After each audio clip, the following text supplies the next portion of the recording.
बात हो गई थी, और जो क्लासेस आपकी मिसिंग हैं, जो एरियाज मिसिंग हैं, वो सारी क्लासेस इनकमिंग डेज में स्केड्यूल होंगी। लेकिन जो मेरे साइड पढ़ रहे हो ये भी तो मिसिंग है ना, तो फिर हम इस पे पढ़ना शुरू करते हैं आज वाला पोर्शन।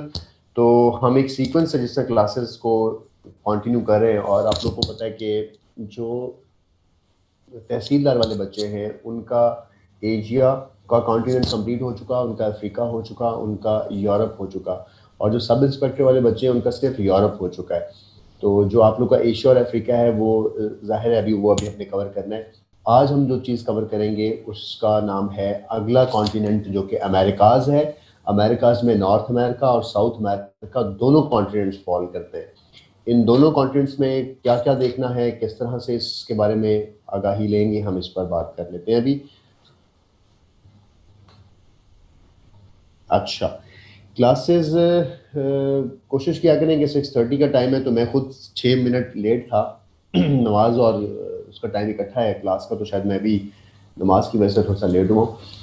तो मेरा ख्याल है कि जो बच्चे बाकी हैं उनको चाहिए कि वो जल्दी से ज्वाइन कर दिया करें जो टाइम है क्लास का। और किस किस के सलाम का मैं अलहदा अलहदा से जवाब दूं? वालेकुम अस्सलाम तमाम 140 स्टूडेंट्स को। ठीक है, तो चैट अब प्राइवेट होगी, बिल्कुल ठीक है, चैट प्राइवेट होगी तो ही हमारी जान छूटती है, वरना हमारी जान नहीं छूटती है। तो आज की सेशन स्टार्ट कर लेते हैं जी। और इस सेशन में हम लोग जैसे हमारा जो एरिया स्टार्ट है वो कॉन्टिनेंट वाला है। हाँ, डेजर्ट कोई नहीं है जी। जब मैं कल यूरोप आपको करवा रहा था तो मैंने आपको यूरोप में कहा कि there is no desert in Europe, पूरे यूरोप में कोई डेजर्ट नहीं है। और समीर, ये एमसीक्यूज भी है बेटा कि यूरोप में कोई डेजर्ट है कि नहीं है, और किस कॉन्टिनेंट में डेजर्ट नहीं है, तो उसका जवाब है यूरोप। ये वहीं से पढ़ा है आपने? अच्छा अच्छा, ठीक है, आपने एमसीक्यूज में से कहीं देखा होगा ये। लेकिन कल जब हम यूरोप को स्टार्ट कर रहे थे, तो जब हम किसी कॉन्टिनेंट को स्टार्ट करते हैं तो उसके बारे में कुछ जेनेरिक इन्फॉर्मेशन पढ़ते हैं ना, उसमें भी हम लोगों ने ये वाला पॉइंट नोट किया था कि इसमें कोई कॉन्टिनेंट नहीं है, इसमें कोई डेजर्ट नहीं है, सॉरी। अच्छा, जो हमारे अमेरिकाज हैं, इन अमेरिकाज को हम इन दोनों को इकट्ठा करेंगे, और आप लोग के सामने इस वक्त स्क्रीन के ऊपर भी ये आ रहे हैं। एक साइड पे आपके ऊपर जो आपको विजिबल है, एक मिनट दें मुझे, ये इसको मैं हाइड कर लूँ। हाँ जी, अब क्लियर होगा ये।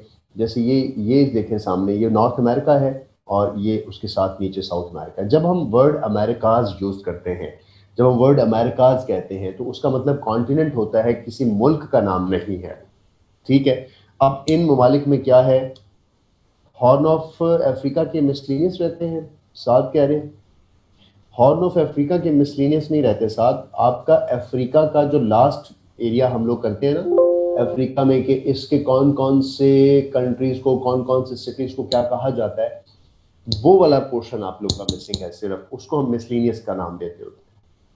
तो हॉर्न ऑफ अफ्रीका से मुतालिक तो कोई 8-10 एमसीक्यूज हैं जो मैंने आप लोग को करवा दिए थे सारे।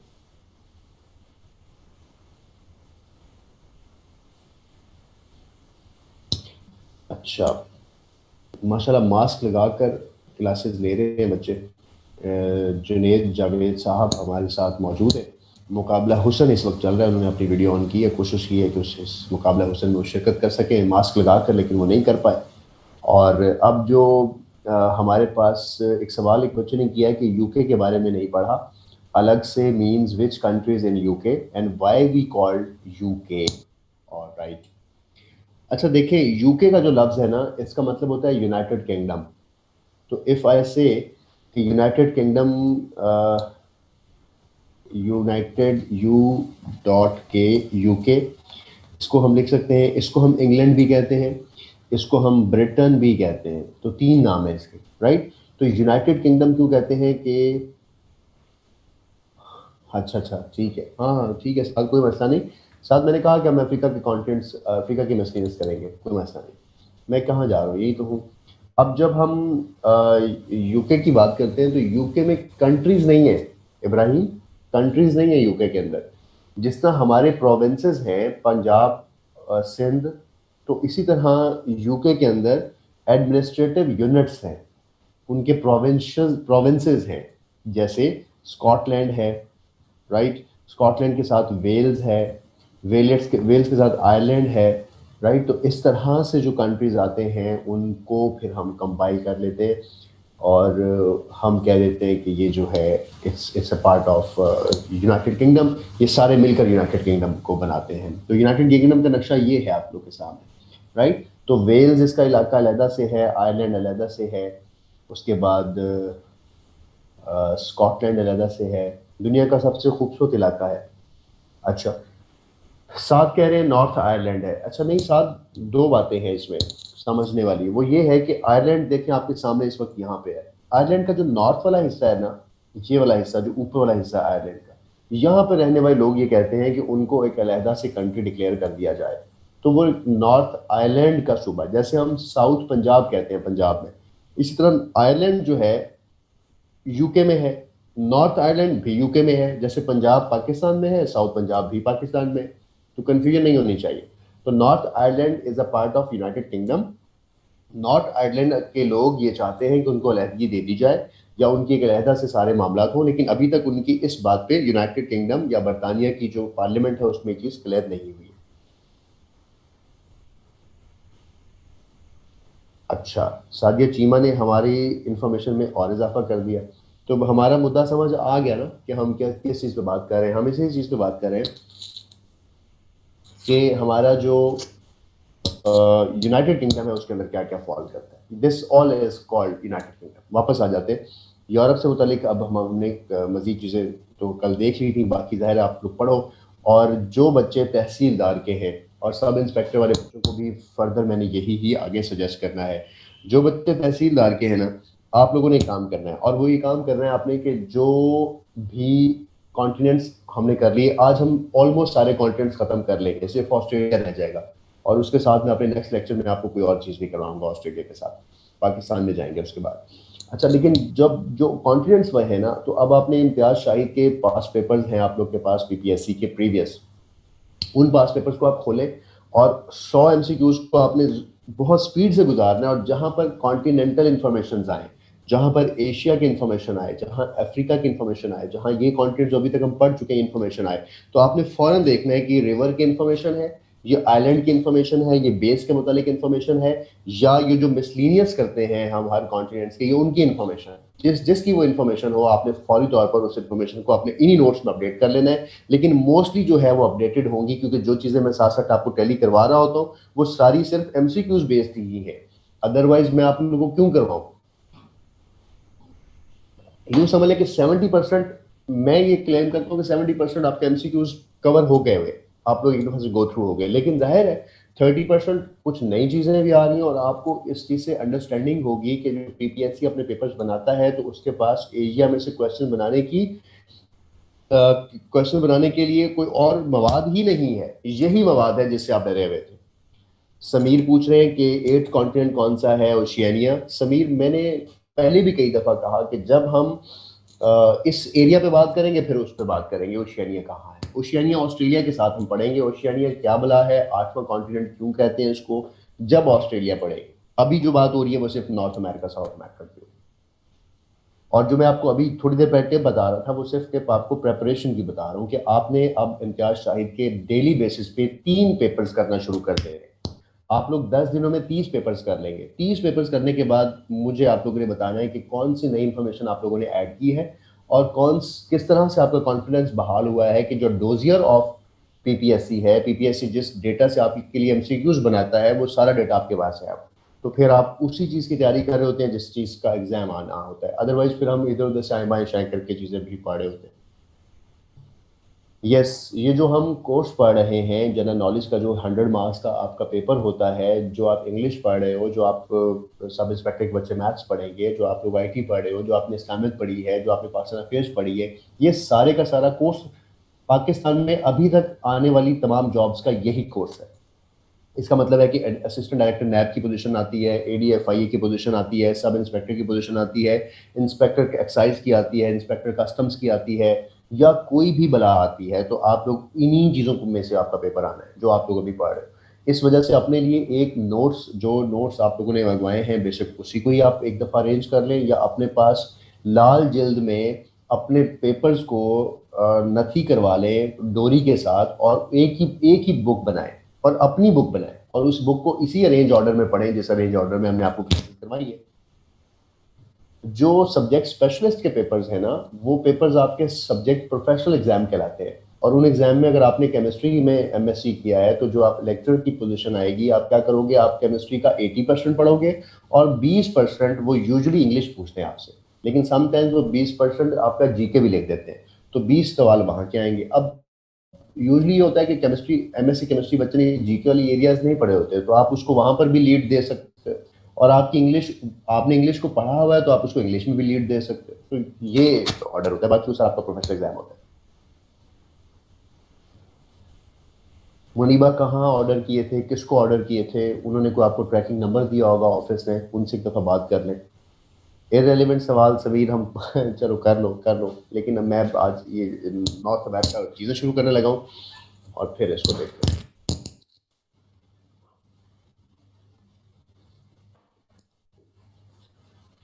सब लोग पूछ रहे होते हैं, कल सीआर साहब भी जब मुझसे डिस्कशन कर रहे थे तो आखिर में उन्होंने भी पूछ लिया सर एक्सपेक्टेड डेट कब है टेस्ट की, और मेरा ख्याल में हर क्लास में ये एक्सपेक्टेड डेट्स रिवाइज कर रहा हूँ। पीपीएससी जब भी आपके लिए कोई पोजीशन अनाउंस करता है ना, तो उसके 3 मंथ्स होते हैं उसके पास, अनाउंसमेंट के 3 मंथ्स के अंदर उसने एग्जाम देना होता है। और कोशिश काफ़ी कुछ पोस्टों के साथ पीपीएससी ने ये सलूक किया कि 3 महीने के अंदर ना सिर्फ एग्जाम लिया, उसी 3 महीने में इंटरव्यू भी लिए, उसी 3 महीने में जॉब भी लग गई उन बच्चों की जो सिलेक्ट हुए और उनकी उनकी 4th मंथ सैलरीज भी आना शुरू हो गई। और माशाल्लाह कभी कभी तो पीपीएससी ने ऐसा किया कि आपने अप्लाई कर दिया तो आपके बच्चों ने पेपर दिए होंगे बड़े हो, मिल जाएंगे। मंडे को अगर उन्होंने बोला था तो मिल जाएंगे, क्योंकि फिर कोई पोस्ट की तरफ से कोई इशू होगा, उन्होंने वहां से आपको करवा दिए होंगे।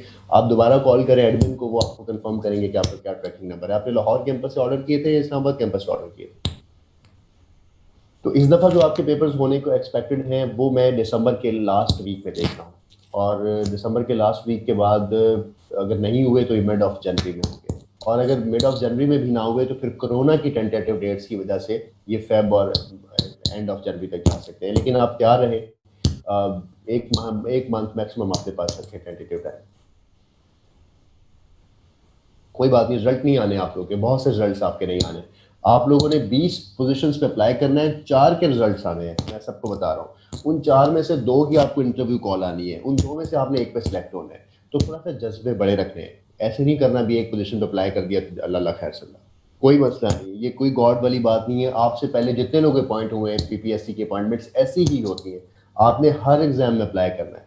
आपने सिर्फ तहसीलदार बनने के लिए नहीं आया, तहसीलदार के एग्जाम तो आया ही 8 साल बाद है। आप अगर पीपीएससी एफपीएससी की वेबसाइट्स देखें, मैं लास्ट सेशंस में ये चीज़ें आपको गो थ्रू करूंगा, आपने उस टाइम पे देखें कि डेली बेसिस पे, वीकली बेसिस पे, मंथली बेसिस पे 15-15 दिन बाद पोजीशन अनाउंस हो रही होती हैं। जो पोजीशन अनाउंस हो आपके साथ, आपकी काबिलियत उसके साथ मैच करे, आप उस पर ज़रूर अप्लाई करें। ये बात बाद में सोचेंगे कि हमने जॉब एक्सेप्ट करनी है या नहीं करनी, क्योंकि जब आपको ऑफर लेटर आएगा, ये बात उस वक्त सोचने की है। आप पहले ही सोच लेते हैं कि ये जॉब मैंने करनी है और नहीं करनी, वो कौन सी आपको दे रहे हैं।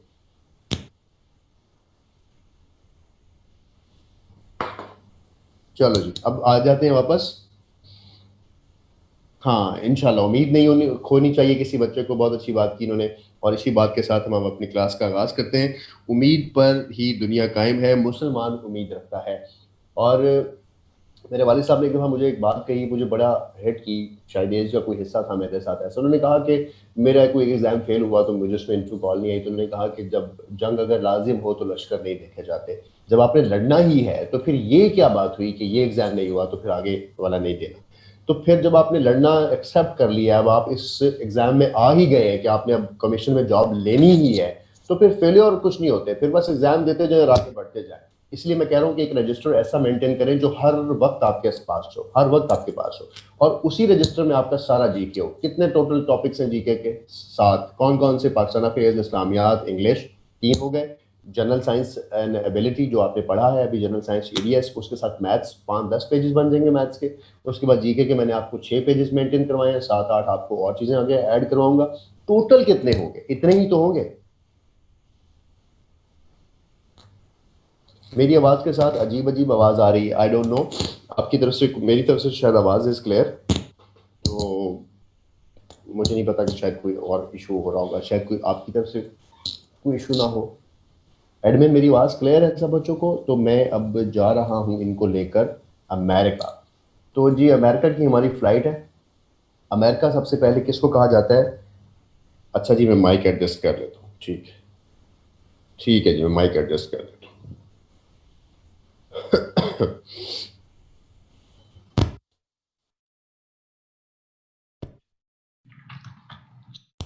उम्मीद है अब आवाज़ ठीक होगी सबको।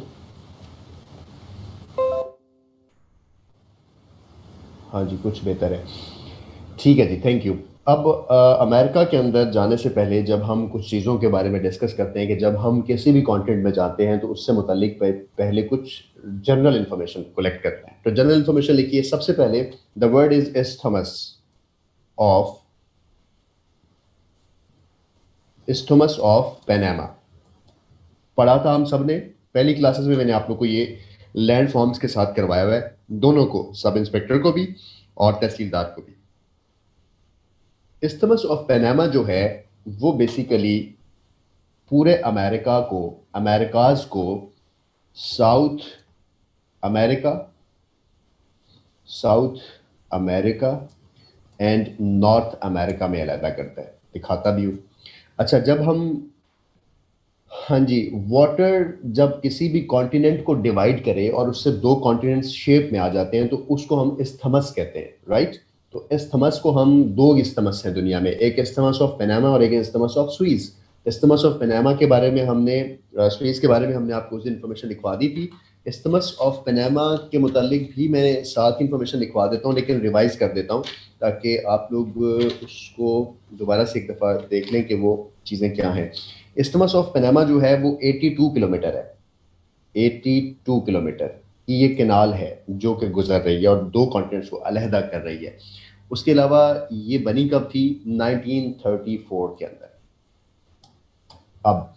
अब जो एक बात समझिएगा कि जो हमारा ये है, एक मिनट दें मुझे प्लीज़, मैं आपको ये विजुलाइज करवाना चाहता हूँ। अब एक एक दो एमसीक्यूज के जवाब आप लोगों के पास खुद होंगे, आप लोगों ने इस पे, राइट।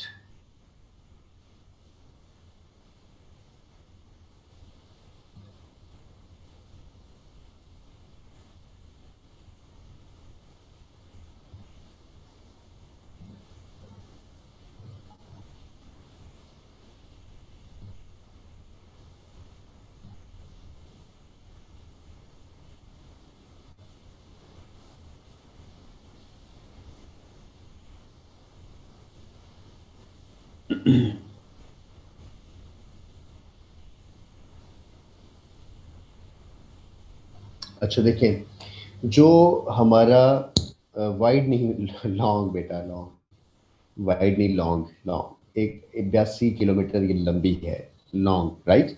अच्छा समझे। इस्थमस ऑफ पनामा जो है वो इस जगह पे है, एक जगह साउथ अमेरिका, ये नॉर्थ नॉर्थ अमेरिका, इसके दरमियान से। मुझे दो तीन सवालों के आप लोगों ने खुद जवाब देने हैं। अगर ये लफ्ज़ यूज़ होता है कि इस्थमस ऑफ पनामा कनेक्ट, यानी ये मिलाती है, तो ये कनेक्ट किसको करती है? अटलांटिक को पैसिफिक के साथ, अटलांटिक विद पैसिफिक या पैसिफिक विद अटलांटिक, राइट। ये सेपरेट किसको करती है? ये सेपरेट करती है नॉर्थ अमेरिका को साउथ अमेरिका से। तो समटाइम्स हमें ये जवाब भी आ रहा होता है, लेकिन हम क्या कर रहे होंगे, हम इस कनेक्ट और सेपरेट की वजह से शायद आंसर गलत भी कर रहे हैं। तो इसी तरह इस्तेमाल ऑफ सुइज है कि वो सेपरेट करता है अफ्रीका को एशिया से, राइट, लेकिन कनेक्ट करता है मेडिटेरियन को रेड सी के साथ। याद है ना? मैं उसको लोकेट नहीं कर रहा हूं, दिखा नहीं रहा हूं आपको।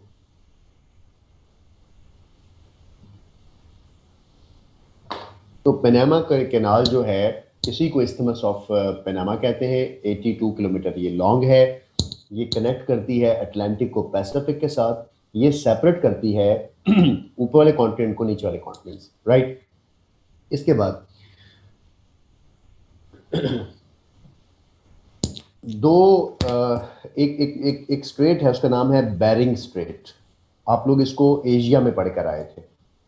और बेरिंग स्ट्रेट से मुतल्लिक बहुत सारे एमसीक्यूज इसलिए आते हैं कि एक बड़ी इंपॉर्टेंट स्ट्रेट है। बेरिंग स्ट्रेट को हम कहाँ कहाँ पढ़ कर आए हैं?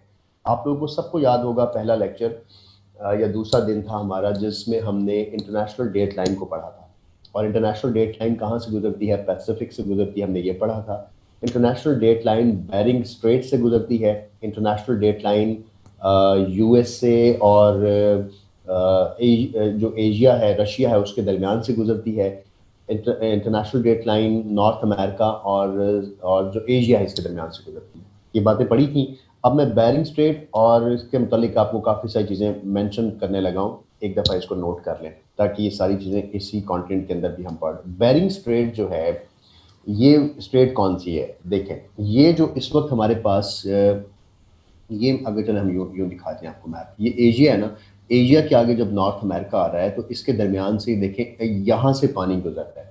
तो जिस जगह से जो नैरो स्ट्रिप ऑफ वाटर है जिसके दो साइड पर लैंड हो उसको हम स्ट्रेट कहते हैं ना, STRAIT, और इसका नाम है बेरिंग स्ट्रेट। तो Bering Strait is important strait क्योंकि ये दो कॉन्टिनेंट्स को भी अलग कर रही है। अब ये जो बेरिंग सी है इसके साथ इस्थमस और जो स्ट्रेट के दरमियान डिफरेंस ये है कि इस्थमस सिर्फ कॉन्टिनेंट्स को अलग करते हैं। जो स्ट्रेट है वो किसी भी जगह पे हो सकती है जहां पर पानी गुजरा और दो साइड्स पे कोई लैंड हो। तो इस्थमस का वर्ड तो स्ट्रेटेजिकली कॉन्टिनेंट्स को अलग करो, दुनिया में दो ही हैं इसलिए उसके लिए इतना डिफरेंस समझने की जरूरत नहीं है। स्ट्रेट हर वो जगह होगी जहां से पानी गुजरा है। बेसिकली पानी गुजरगाह को स्ट्रेट कहते हैं, किसी नाली को स्ट्रेट कहते हैं, किसी पानी की स्ट्रीम को स्ट्रेट कहते हैं, किसी पानी के इलाके को स्ट्रेट कहते हैं। तो राइट, इसलिए हम इसको स्ट्रेट का वर्ड बोल रहे हैं।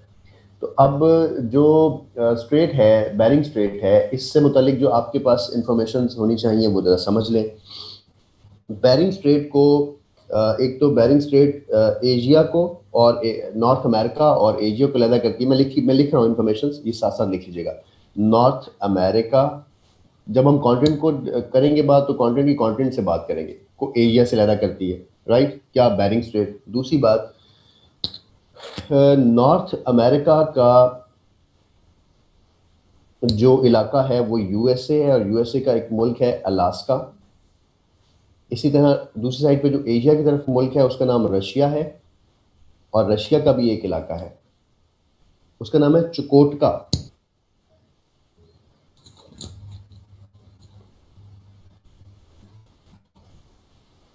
चुकोटका, ठीक है? यानी कैसे? ये जो आपके सामने इस वक्त शक्ल नज़र आ रही है, ये लेफ्ट साइड पे एशिया है, राइट साइड पे यूनाइटेड स्टेट्स है। यूनाइटेड स्टेट्स का कौन सा इलाका है? ये अलास्का स्टेट है। और रशिया का कौन सा इलाका है? वो चुकोटका है, ठीक है? अभी और भी इसको समझते हैं। जो यूएसए है, अगर आप यूएसए को देखें, मेरे साथ कर्सर मैं वहाँ लेके जा रहा हूँ आप लोग के लिए, ये कर्सर देखें जहाँ पे इस वक्त कर्सर है, ये जगह बाहर की तरफ निकली हुई है ना, शेड की तरह बाहर निकली हुई है। इसके यहाँ से पानी लग रहा है, इसके नीचे से पानी लग रहा है, इसके सामने से पानी लग रहा है, तो ये पेनिनसुला बना हुआ है ना। अगर हम यहाँ पर जाएं तो ये जो जगह है एशिया रशिया की, ये भी पेनिनसुला बना हुआ है। यानी यहाँ से पानी लग रहा है, यहाँ से पानी लग रहा है, यहाँ से पानी लग रहा है, तो दोनों पेनिनसुला हुए ना। तो इस तरह से इनके नेम्स भी पेनिनसुलास के साथ बोले जा सकते हैं किसी टाइम। तो लिखा जाता है चुकोटका पेनिनसुला, किसका? रशिया का।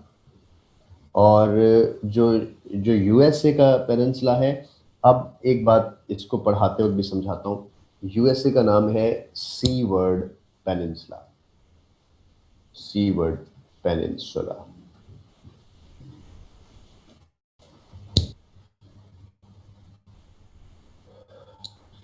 हसन पूछ रहे हैं कि ये वाला रूट ट्रेड के लिए क्यों यूज़ नहीं होता। एक तो मैंने ये स्टेटमेंट दी नहीं है कि ये ट्रेड के लिए यूज़ नहीं होता। दूसरी बात ये कि जो ट्रेड के लिए रूट यूज़ होता है, ये बिल्कुल यूज़ हो सकता है ट्रेड के लिए, अगर यहाँ पर कोई लोग ट्रेड के लिए आ जाएं तो उनको गुजरने के लिए तो यही रास्ता चाहिए।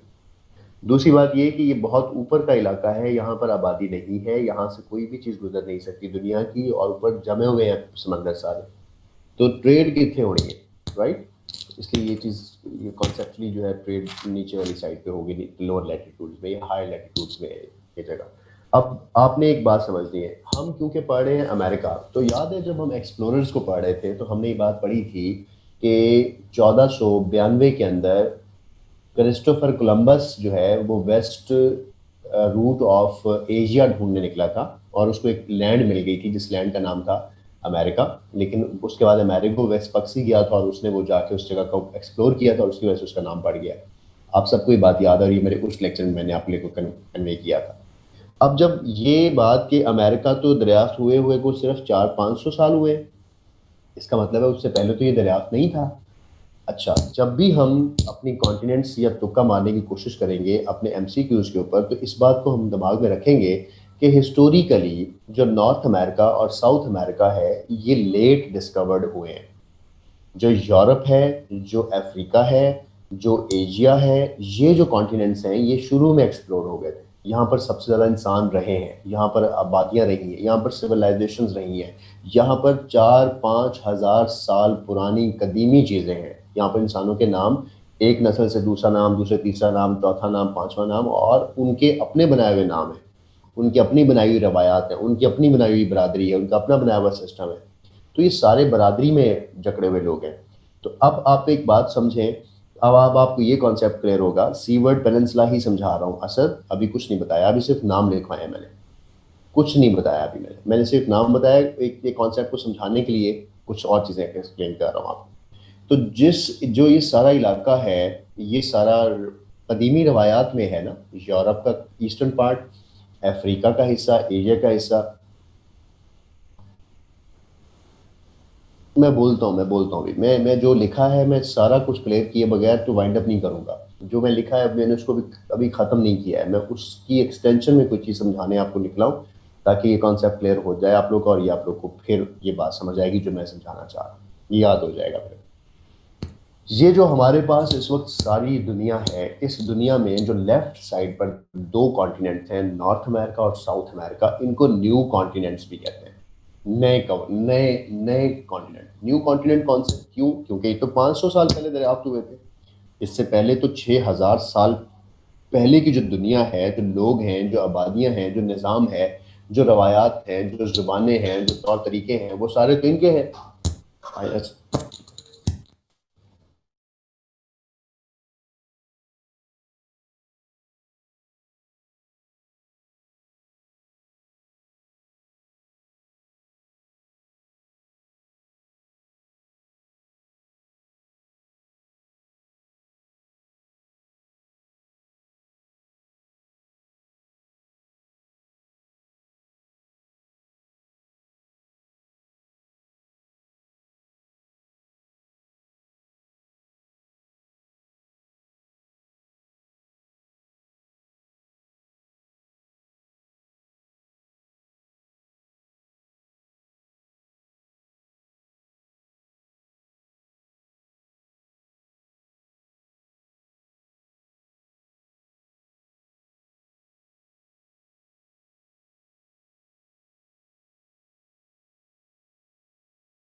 अच्छा class, I am back, I am sorry, एक कमिटमेंट थी। अच्छा, अब जो कॉन्सेप्ट मैं आप लोगों को बता रहा था मैं वहीं से शुरू करता हूँ। मैं कह रहा था कि ये नए कॉन्टिनेंट्स हैं, इनको न्यू कॉन्टिनेंट्स भी बोला जाता है, राइट?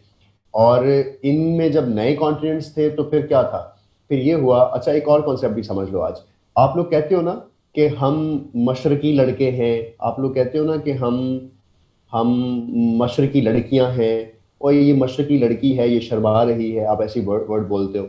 और आप कहते हो कि ये बड़ा मगरबी लिबास पहनते हैं, तो यानी ये मॉडर्न लोग हैं और ये कॉन्जर्वेटिव लोग हैं। तो आप क्या वर्ड बोलते हो? मॉडर्न, और आप एक वर्ड बोलते हो कॉन्जर्वेटिव। तो यूजुअली हम कहते हैं कि मगरब, मशरकी, वेस्टर्न ड्रेस, या हम कहते हैं ईस्टर्न ड्रेस। तो ईस्टर्न का मतलब होता है कि बहुत रवायतों वाली चीज़ें, जैसे हम कोई कढ़ाई वाली चीज़ें पहने या रवायती कोई कपड़े ड्रेस पहने, तो हम कहते हैं कि हम मशरकी लिबास पहन रहे हैं, या एक रिवायती लिबास पहन रहे हैं जो एक रिवायत हमारे बाप दादाओं से चलती आ रही है।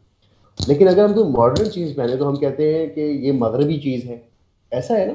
तो मॉडर्न का वर्ड हमने जोड़ दिया वेस्ट के साथ, मगरिब के साथ, और ईस्ट का वर्ड जोड़ दिया हमने इन इलाकों के साथ। तो इसी वजह से दुनिया जो है, ये दुनिया क्यों करती है ऐसी बात? दुनिया इसलिए ऐसी बात करती है कि दुनिया को पता है कि ईस्ट के जो लोग हैं वो सारे के सारे, यानी अफ्रीका के लोग, मिडल ईस्ट के लोग, एशिया के लोग, ये वो लोग हैं जिनकी रवायतें बहुत कदीमी हैं, वो बहुत पुराने दौरों से चलते हुए आ रहे हैं। और जो ये लोग हैं ये न्यू लोग हैं। इसी वजह से जब आप एमसीक्यूज देखें और उन एमसीक्यूज के अंदर कोई मॉडर्न नेम हो, तो आपने फौरी तौर पर नॉर्थ अमेरिका और साउथ अमेरिका में जाना है उस चीज़ का जवाब ढूंढने, कि ये कनाडा की चीज़ होगी, ये यूएसए की चीज़ होगी।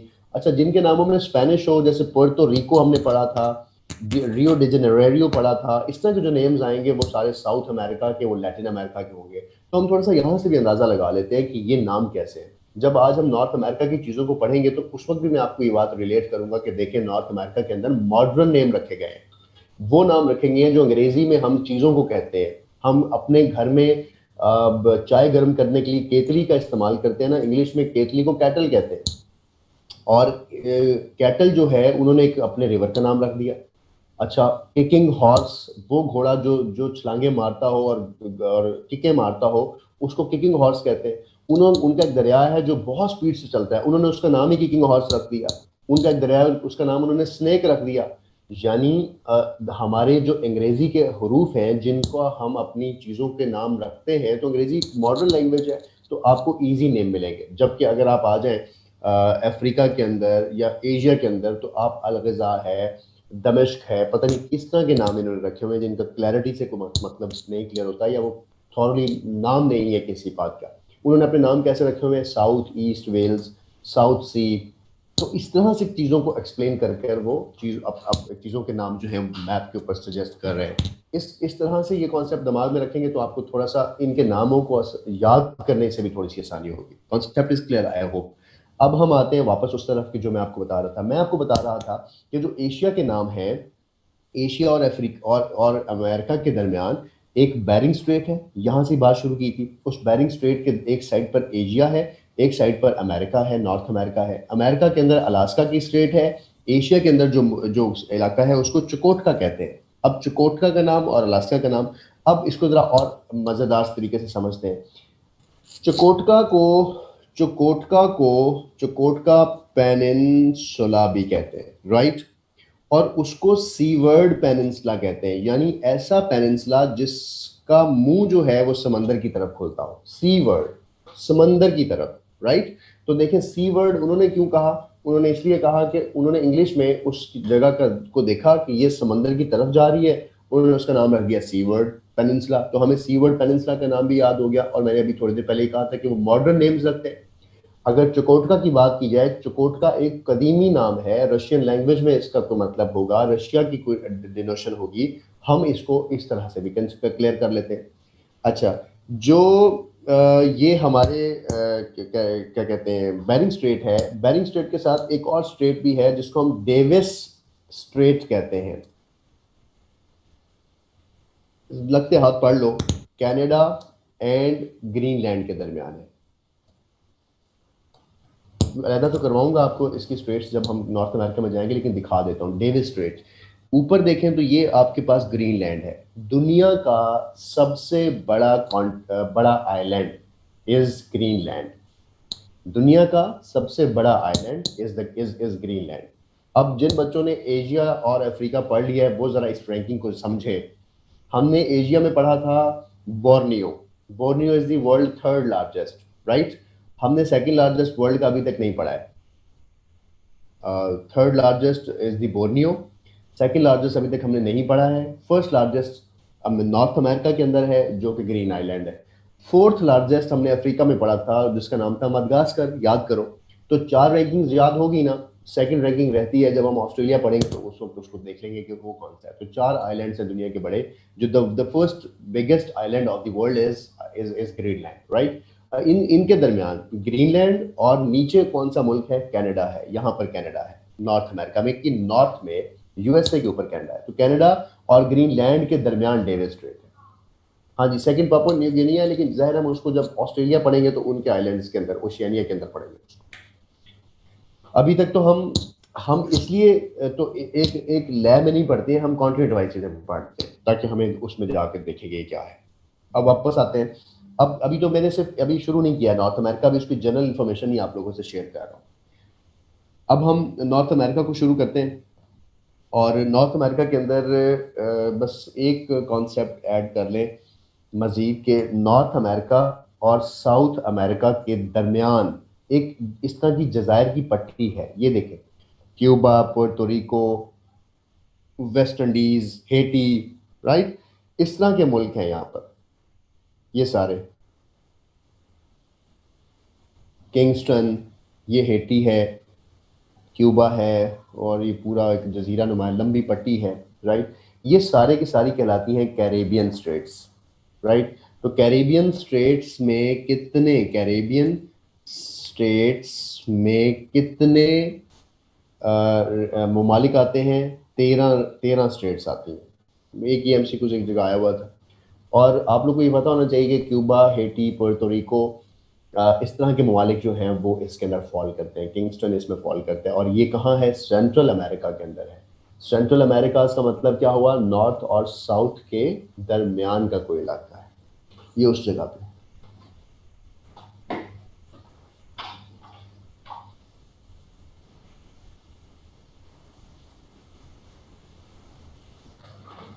ऑलराइट, अब हम आते हैं वापस अमेरिका को में स्टार्ट करते हैं। अमेरिका को हम एक तरीके से स्टार्ट करते हैं। सबसे पहले आप लोग एक हेडिंग दे रहे हो जो हम इसमें कर रहे हैं वो है ग्रेट लेक रीजन्स।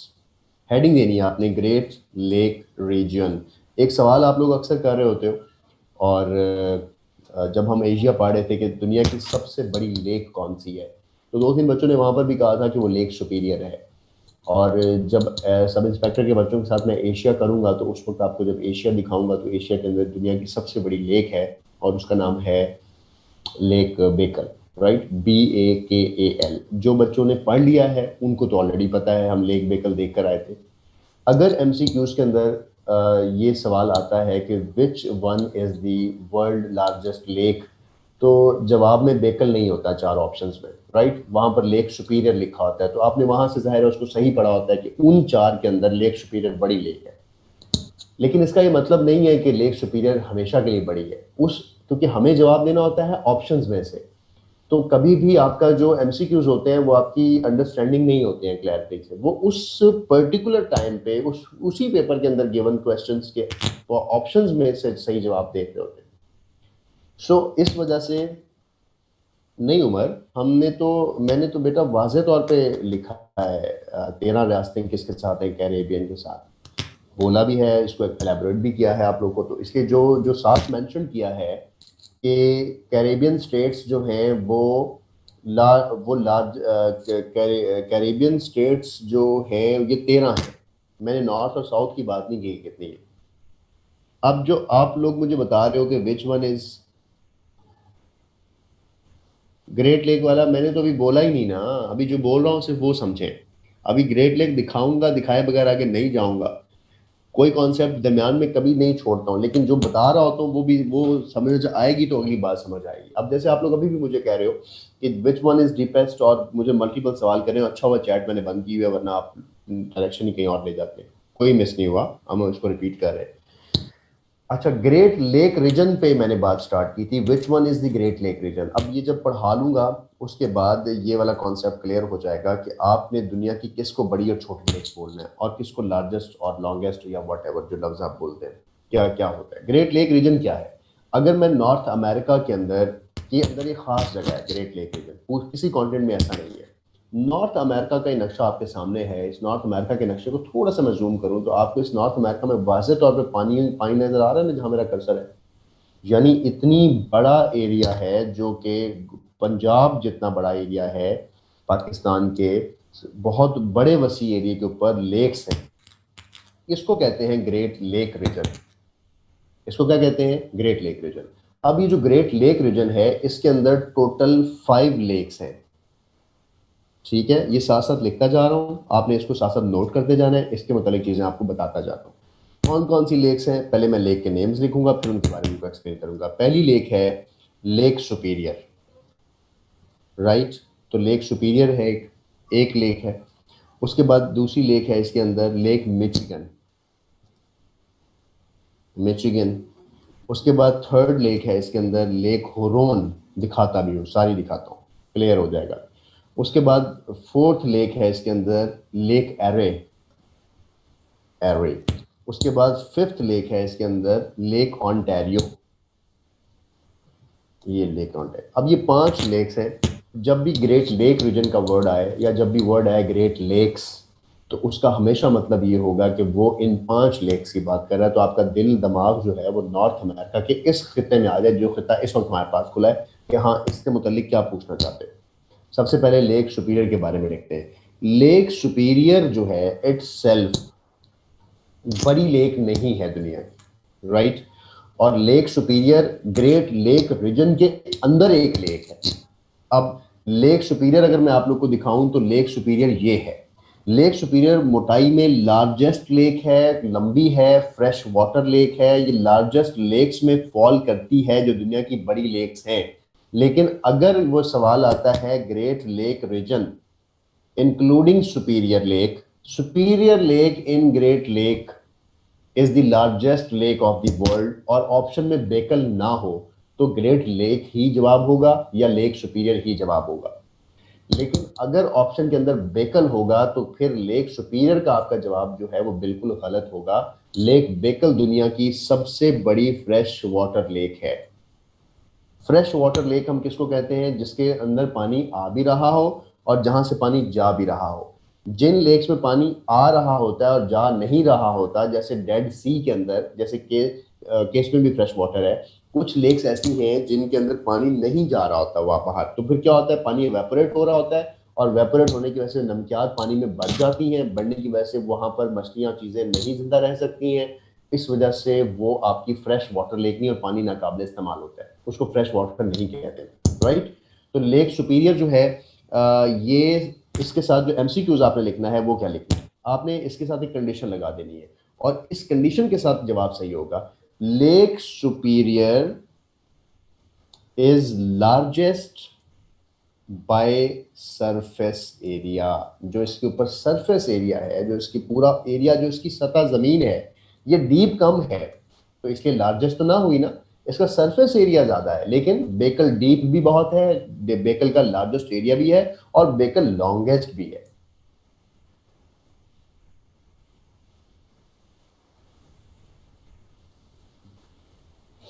अच्छा राजा अब्दुल्ला, ये कंफ्यूजन हो सकती है क्योंकि कुछ जगहों के ना पॉलिटिकल राइट्स होते हैं। जैसे आज आज हम नॉर्थ अमेरिका में भी पॉलिटिकल राइट्स का कॉन्सेप्ट पढ़ेंगे। एक मिनट रुके, नॉर्थ अमेरिका में भी हम पॉलिटिकल राइट्स का कॉन्सेप्ट पढ़ेंगे। जैसे फॉकन आइलैंड्स हैं, जो कि हैं तो साउथ अमेरिका में, लेकिन उसके ऊपर पॉलिटिकल कब्जा किसका है?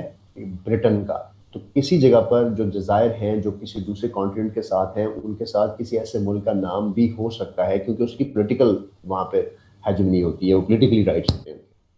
यस, बेकल भी फ्रेश है, लेक सुपीरियर भी फ्रेश है, लेकिन by surface area lake Superior is the largest. By volume, and if the word is only largest lake of the world, वो बेकल होगी हमारी। जिन बच्चों के सवाल आने चाहिए वो सब इंस्पेक्टर के बच्चे हैं, क्योंकि उन्होंने भी एशिया ही नहीं पढ़ा है। तो जिनके सवाल आ रहे हैं वो माशाल्लाह से एशिया के बच्चे हैं, जो ये सारा कुछ पढ़ के आ गए हैं। जो ज्योग्राफिकल टर्म्स आपकी इन्वॉल्व होती हैं ना साद, वो सारी मैंने पढ़ा दी थी, इसीलिए पहली क्लासेस में, ताकि जब इन्वॉल्व हो तो आप लोग इवॉल्व ना हो, वरना डिजॉल्व हो जाएगा सब कुछ। सही ना? अब आगे चलते हैं। अब लेक सुपीरियर के बाद आगे देखें क्या है। लेक सुपीरियर के बाद मैंने आगे दो लेक्स का हवाला दिया, और कौन सी लेक्स हैं? एक लेक मिचिगन और लेक होरोन। इनके दोनों के साथ सिर्फ ये लिख दें, sometimes both are considered one lake.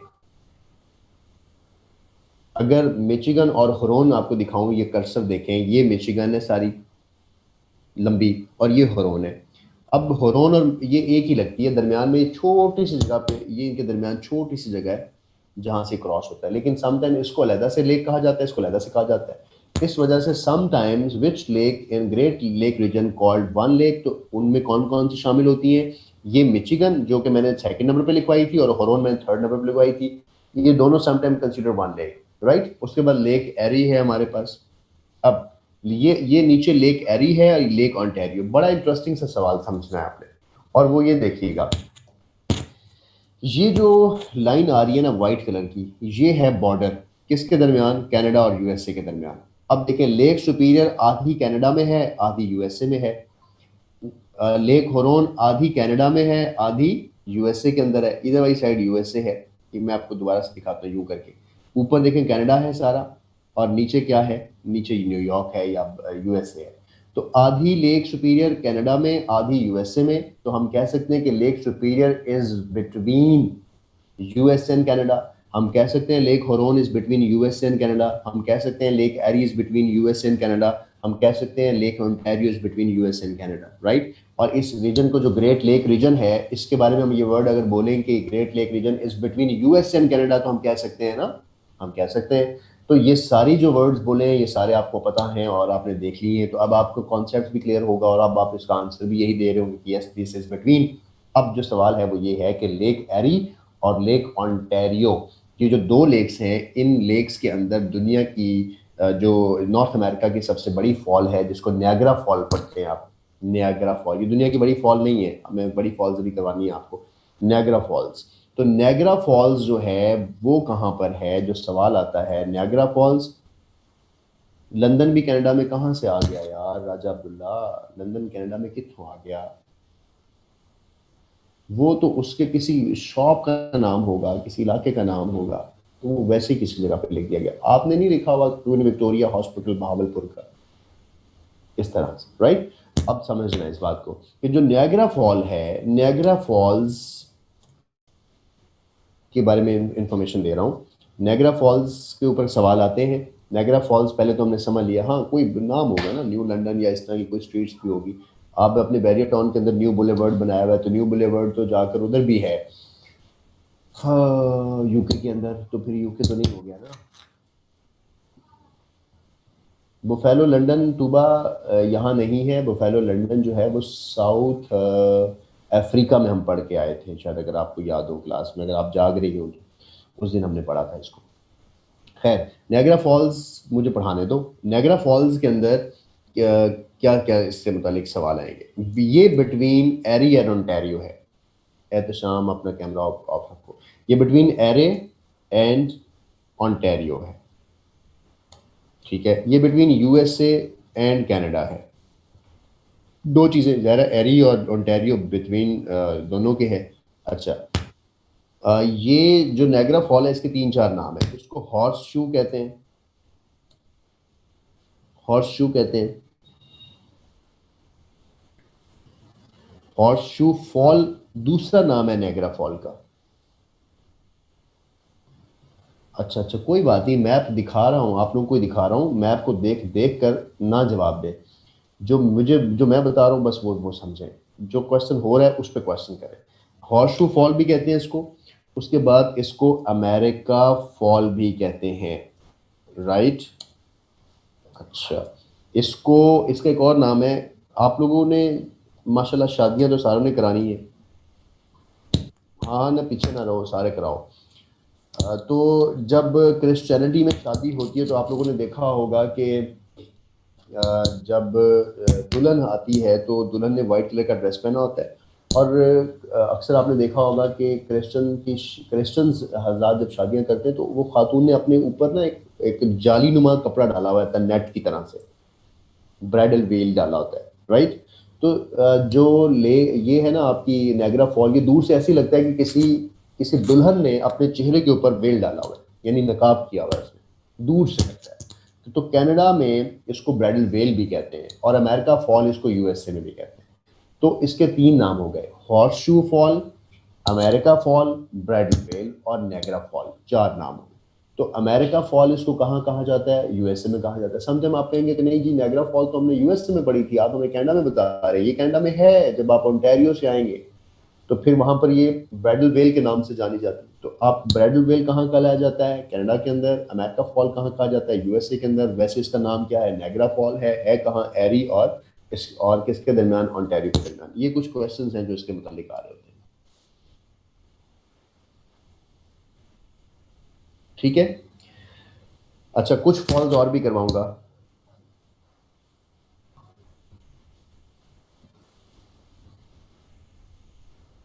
जी ठीक है, मैं कर लेता हूँ। पता नहीं कौन है, लिनोवो के नाम से हमारी क्लास में बैठा है और जो ज्वाइन किया जा रहा है, लेकिन आपको पता है कि जब क्लास ज्वाइन किया करें प्रॉपर नाम से आया करें। जी मैंने माइक ठीक कर लिया, उम्मीद है आपको आवाज़ ठीक आ रही होगी। आगे चल रहे हैं। एक वर्ड है, कुछ और चीज़ें देखते हैं इसमें। 2 लेक्स हैं, वो यहीं करवा देता हूँ। जैसे हम ग्रेट लेक रीजन किया। हाँ जी, कर दें। पहला लफ्ज़ है जी टीटी काका। टीटी काका एक नाम है।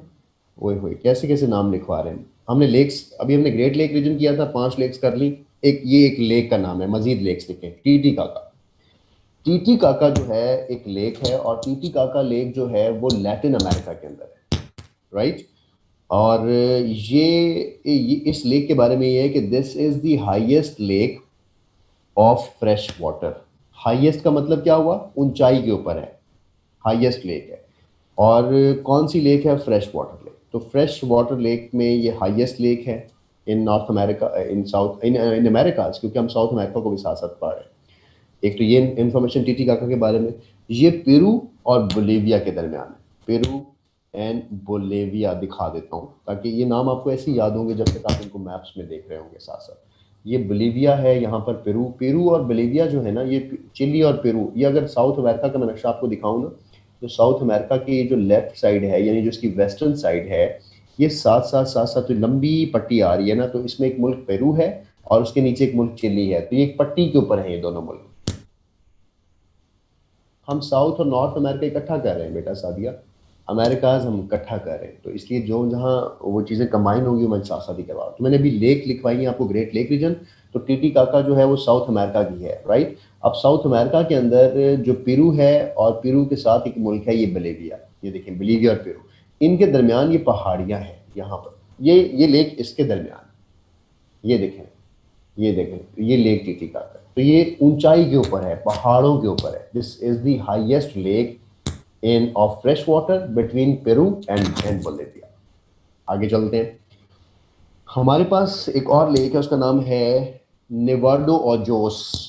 गंदा नाम है ना, लातीनी नाम है। गंदे नाम से मुराद कि हमने नहीं ऐसे वर्ड्स बोले जाते, हमने नहीं पढ़े हुए। एंडीज आपको दिखाते हैं अभी। यू में से कि ये एंडीज में है, इब्राहिम बिल्कुल ठीक कहा आपने। नोवेडो ओजोस।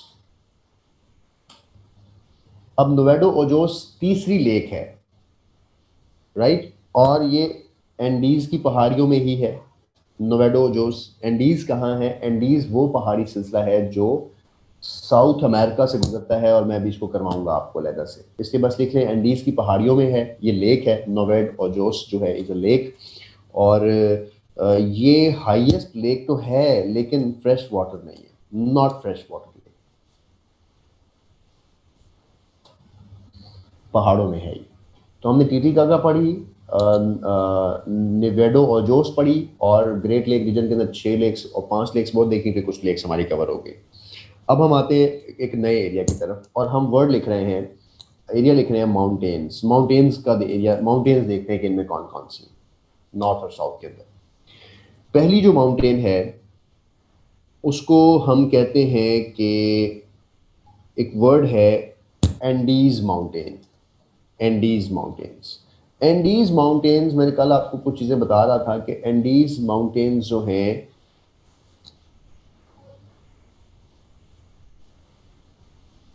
मिसबा पूछ रही है अगर फ्रेश वाटर ना देखें तो फिर हाईएस्ट कौन सी है।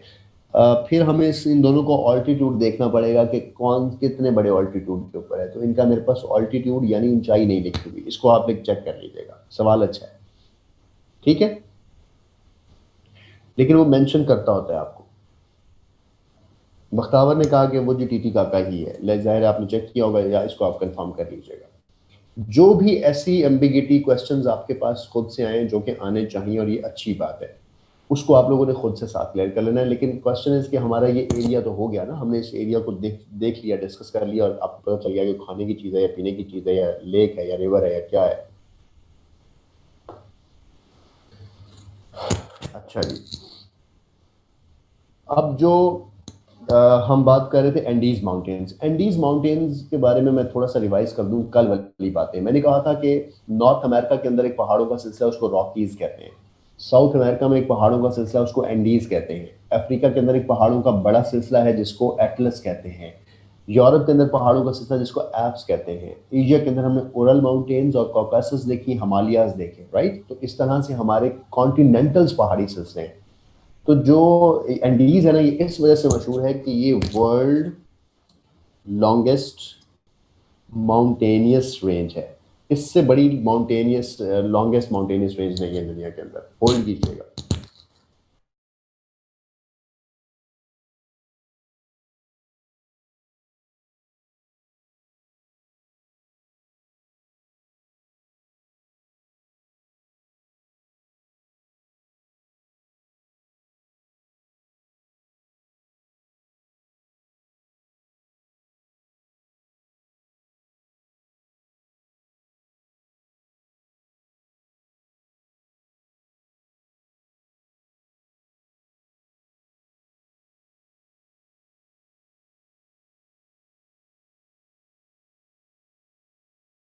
अच्छा बच्चा, आई एम बैक। क्या हुआ, कुछ नहीं। मेरे पास एक छोटी सी चीज़ें चल रही होती हैं, दफ्तर में बैठा हूँ तो इसलिए इश्यूज हो रहे होते हैं। आई एम बैक। अच्छा, मैं आपको एंडीज के बारे में, Andes is the world longest mountainous range. इससे लंबी माउंटेनियस रेंज कोई नहीं। सब इंस्पेक्टर साहब फरहान रजा साहब ने पूछा है उड़र और हिमालय एशिया में है। तो फरहान बिल्कुल परेशान ना हो मेरी जान, सब इंस्पेक्टर वाले बच्चों को अपने एशिया करवाना है। अच्छा करवाऊंगा, सारी चीज़ें वन बाय वन दिखाऊंगा। रिलैक्स हो जाओ। वो बाकी तहसीलदार वाले बच्चे थे, ज़रा उन्होंने चीज़ें की थी, उनको रिलेट कर रहा था मैं। तो जब मैं आपको वहां करवाऊंगा तो फिर जो बात मैंने अभी की है वो वहां रिलेट कर दूँ। ये इस क्लास में होगा क्योंकि हमने कंबाइन की है ना क्लास, थोड़ा सा हमें देखना पड़ेगा। अभी भूल जाओ, एशिया को ना लिखो, नहीं लिखना तो मैं सारा लिखवाऊंगा एशिया, आपको कोई मसला नहीं है। अभी हमने बात की है एक कि लॉन्गेस्ट रेंज ये है, राइट। बहुत लंबाई में है। कैसे लंबाई में है? ये पूरी की पूरी पट्टी है जो ये चलती आ रही है। जैसे थोड़ी देर पहले हमें हसन पूछ रहे थे शायद कि ये एंडीज में है, तो ये पूरी पट्टी है जो साथ साथ जा रही है, ये लेफ्ट साइड पे। This is called the Andes, right. अच्छा, एंडीज के बाद अगला पहाड़ी सिलसिला देखें। लफ्ज है रॉकी माउंटेन्स। रॉकी माउंटेन्स जो हैं, ये लफ्ज भी ये नॉर्थ अमेरिका में है, पहली बात तो। एंडीज साउथ में पढ़ा था हमने। अच्छा, उसके बाद रॉकी के अंदर एक वर्ड लिखेंगे कि ये एपलाचियन माउंटेन्स। तो इसका मतलब है रॉकी के अंदर एपलाचियन माउंटेन्स का सिलसिला है। रॉकीज माउंटेन्स हैं बहुत सारी, एक रेंज है जैसे हिमालय के अंदर बहुत सारी रेंजेस हैं, उसमें एक अपलाचियन माउंटेन है। अच्छा, रॉकी माउंटेन्स के अंदर एक एक बड़ी माउंट है, उसको कहते हैं माउंट मिशल। मिचल लिखते हैं इसको। जैसे मिचल वालों का अचार आता था, मिचल की टॉफ़ी आती थी, तो ये लफ्ज़ मिशल है। जैसे मिशल ओबामा थी तो उसको भी मिचल ही लिखा करते थे। तो आपने इसे याद रखना है कि मिचल जो है is the largest highest peak in Rocky mountains, उसको माउंट मिचल कहते हैं, राइट। आगे चलते हैं। एक और पीक है यहाँ पर, उसको कहते हैं देनाली पीक। हम माउंटेनियस रेंजेस देख रहे हैं। देनाली पीक जो है ये अलास्का के अंदर है, और देनाली जो है is the highest peak in North America. North America के अंदर सबसे ऊंची जगह यही देनाली है। और इसमें ये जो सबसे बड़ी माउंटेन है वो है माउंट मैकडोनल्ड खाया ना आपने, वैसे मैक लिखना है और किनले का पानी साथ पी लेते हैं आपने, तो वर्ड बनेगा माउंट मैक किनले, यानी मैकडोनल्ड और मैककिनले का जो पानी है इन दोनों को मिला लें तो ये देनाली पीक जो कि नॉर्थ अमेरिका की हाईएस्ट पीक है, नॉर्थ अमेरिका में यूनाइटेड स्टेट्स के अंदर है, यूनाइटेड स्टेट्स के अंदर ये अलास्का के अंदर है। इसकी जो एक माउंट है मैककिनले, वो दुनिया की, वो नॉर्थ अमेरिका की हाईएस्ट माउंटेन्स में आती है, राइट।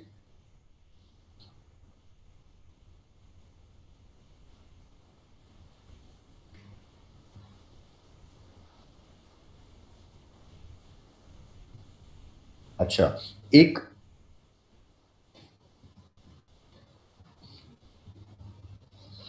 सब ये कह रही है मिक्स हो गए हैं, ये जरा रिपीट कर देता हूँ मैं, कर देता हूँ रिपीट। आप लोग मिक्स क्यों कर रहे हैं जब मैं ऊपर लिखते हुए मिक्स नहीं कर रहा हूँ? आप लोग समझते हुए मिक्स क्यों कर रहे हैं? मैं उस वक्त तो किसी की बात नहीं कर रहा हूँ। समझाता हूँ दोबारा से लिखवा, ठीक है, नहीं मिक्स नहीं करने, मैं आप लोग के लिए दोबारा टाइप करता हूँ, ये कॉपी पेस्ट करता हूँ। ये देखिए मैंने अभी बात की थी रॉकी माउंटेन्स की, लिखी हुई है ना सामने। रॉकी माउंटेन्स नॉर्थ अमेरिका के अंदर है, इनके अंदर अपलाचियन माउंटेन्स का सिलसिला भी है। इसकी जो बड़ी माउंटेन है उसको क्या हम कहते हैं? माउंट मिशेल कहते हैं। इसकी बड़ी माउंटेन, जैसे हर माउंटेन के अंदर एक बड़ी माउंट होती है ना, या हर माउंट के अंदर कोई खास माउंट का रीजन होता है, तो हम हर हर माउंटेन के अंदर स्पेशलिटीज देखते हैं। जैसे हिमालय के अंदर माउंट एवरेस्ट है, कराकरम के अंदर K2 है, राइट। तो हम इस तरह से एल्ब्रस है कॉकासस के अंदर, तो इस तरह से हम पढ़ते हैं ना। तो Mount Mitchell is in Rocky Mountain. तो ये मैंने एक ही चीज के मुख्तलिफ चीजें बताई आप। नहीं, मैंने तो नहीं बताया आपको कि माउंट एल्बर्ट लिखें। मैंने ये बताया है कि माउंट मिशेल जो है वो रॉकी माउंटेन्स के अंदर है।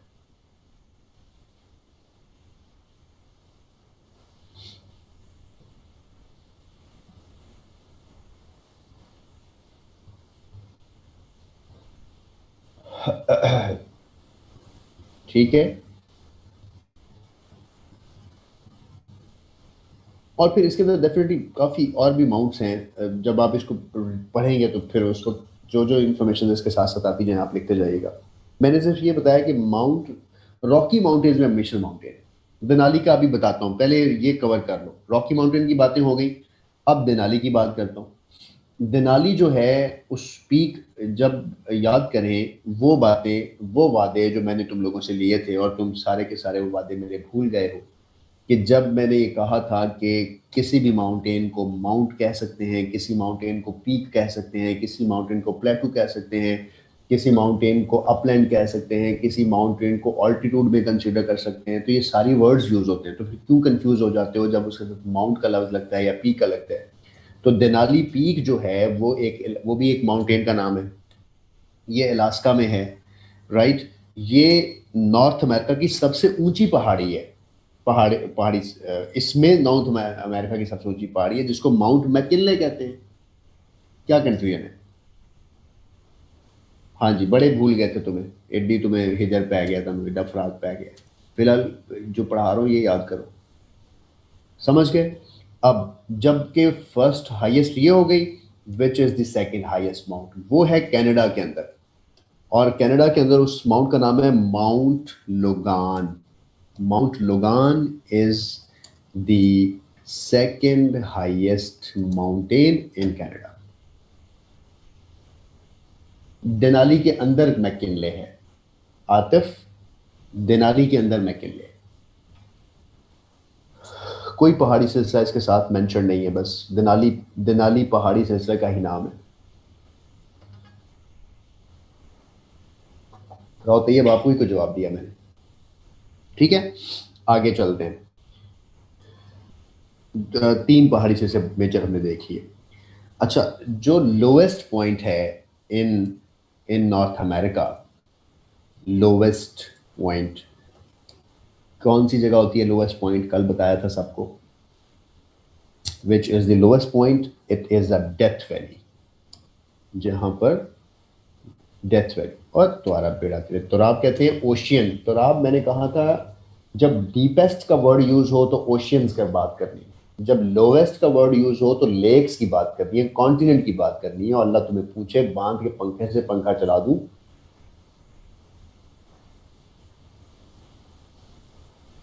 इतना टाइम लगाया इस कॉन्सेप्ट में मैंने कल 4-5 मिनट, जब मैं कुछ समझाने लगता हूँ उस वक्त बिस्किट्स खाने लग जाते हैं आप लोग। इसीलिए समझा रहा हूँ, तो मुझे पता है जब आप पेपर्स करने बैठेंगे, जब आप तैयारी करने बैठेंगे, आपको इन तमाम चीज़ों की जरूरत पड़ेगी।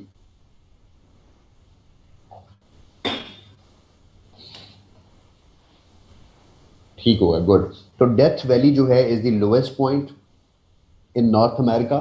है कहाँ? कैलिफोर्निया के अंदर, कैलिफोर्निया में, राइट। और कैलिफोर्निया के अलावा इसको driest region of the world भी कहते हैं, ड्राइएस्ट रीजन। अब मैं दिखा भी देता हूँ आपको जरा इसको, पता नहीं किसको मैं जवाब दिए जा रहा हूँ। ड्राइएस्ट रीजन कैलिफोर्निया, साथ में तुम लोग के अपने फुफ्फे मासी ताइयां के जवाब चल रहे हैं ना, उधर उधर चले जाते हैं जवाब जो मैं लिख रहा हूँ। मैंने चैट प्राइवेट की हुई है, लेकिन मुझे पता है कि कितने, कम से कम 20 बच्चों की चैट को मैं छोड़ के और अपनी लेक्चर कंटिन्यू किए हुए हैं। तो बिस्किट्स खाते हैं जी, खाएं बिस्किट्स। नेम बता दिया लोएस्ट का मैंने आपको बेटा, नेम है लोएस्ट का डेथ वैली। इसको ड्राइएस्ट रीजन कहते हैं। ये नॉर्थ अमेरिका में है, ये कैलिफोर्निया में है। ये नॉर्थ अमेरिका में मैं आपको ले जाता हूँ। और नॉर्थ अमेरिका के अंदर कहाँ सफ़ेद सफ़ेद इलाका नज़र आ रहा है आपको? ये नज़र आ रहा है ना, ये खुश्क सा इलाका नज़र आ रहा है। इसके साथ ये जो पट्टी है सारी की सारी आपकी कैलिफोर्निया है। और इसके इस जगह पे कहीं पर डेथ वैली है, इस जगह पे जहाँ मेरा कर्सर है। तो वेस्ट ऑफ यूनाइटेड स्टेट्स में है।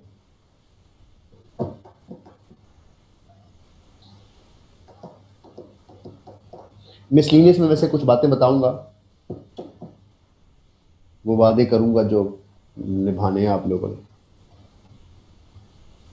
यस साद, आप सही कह रहे हैं, यहाँ फॉल्ट लाइंस हैं। फॉल्ट लाइंस क्या हैं आई डोंट नो, आपको मैडम पढ़ाएंगी, मैं नहीं पढ़ाऊंगा।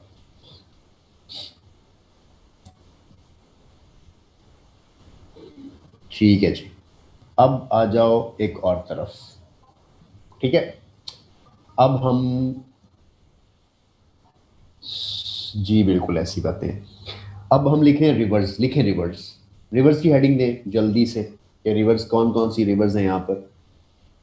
3-4 रिवर्स तो मैं आपको बता रहा था कि ऐसे ऐसे रिवर्स हैं यहाँ पर, लिखते जाओ। पहले रिवर का नाम है मिसौरी। पहले रिवर का नाम है मिसौरी, मिजोरी या मिसौरी रिवर कहते हैं इसको। ठीक है, this is the longest river. अपना फिर कोई जवाब आ गया किसी का, नहीं सॉरी इट्स ओके सर।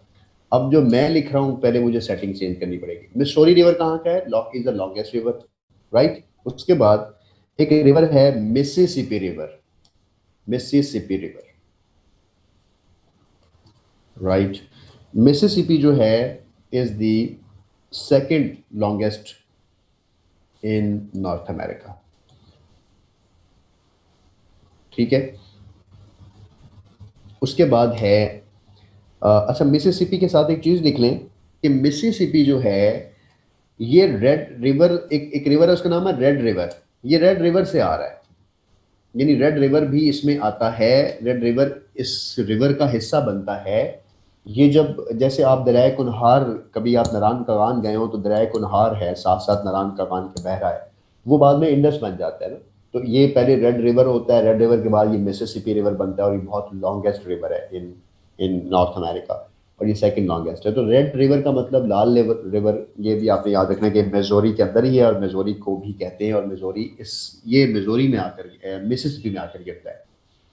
ठीक है, अब हम थर्ड पे देख रहे हैं कोलोराडो रिवर। कोलोराडो रिवर, नाम ही याद करते जाओ और कुछ नहीं तो।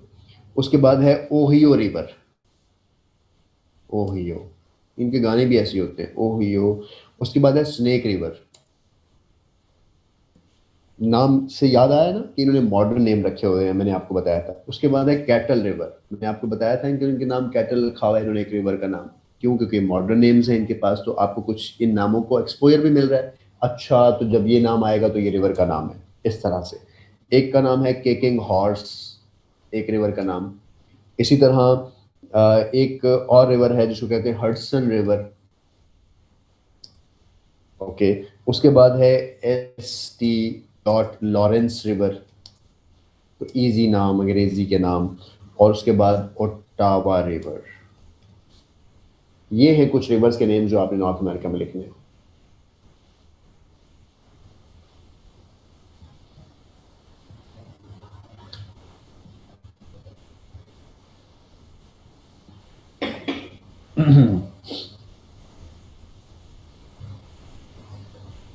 नहीं, इनके दीदार नहीं करवाऊंगा आपको मैं।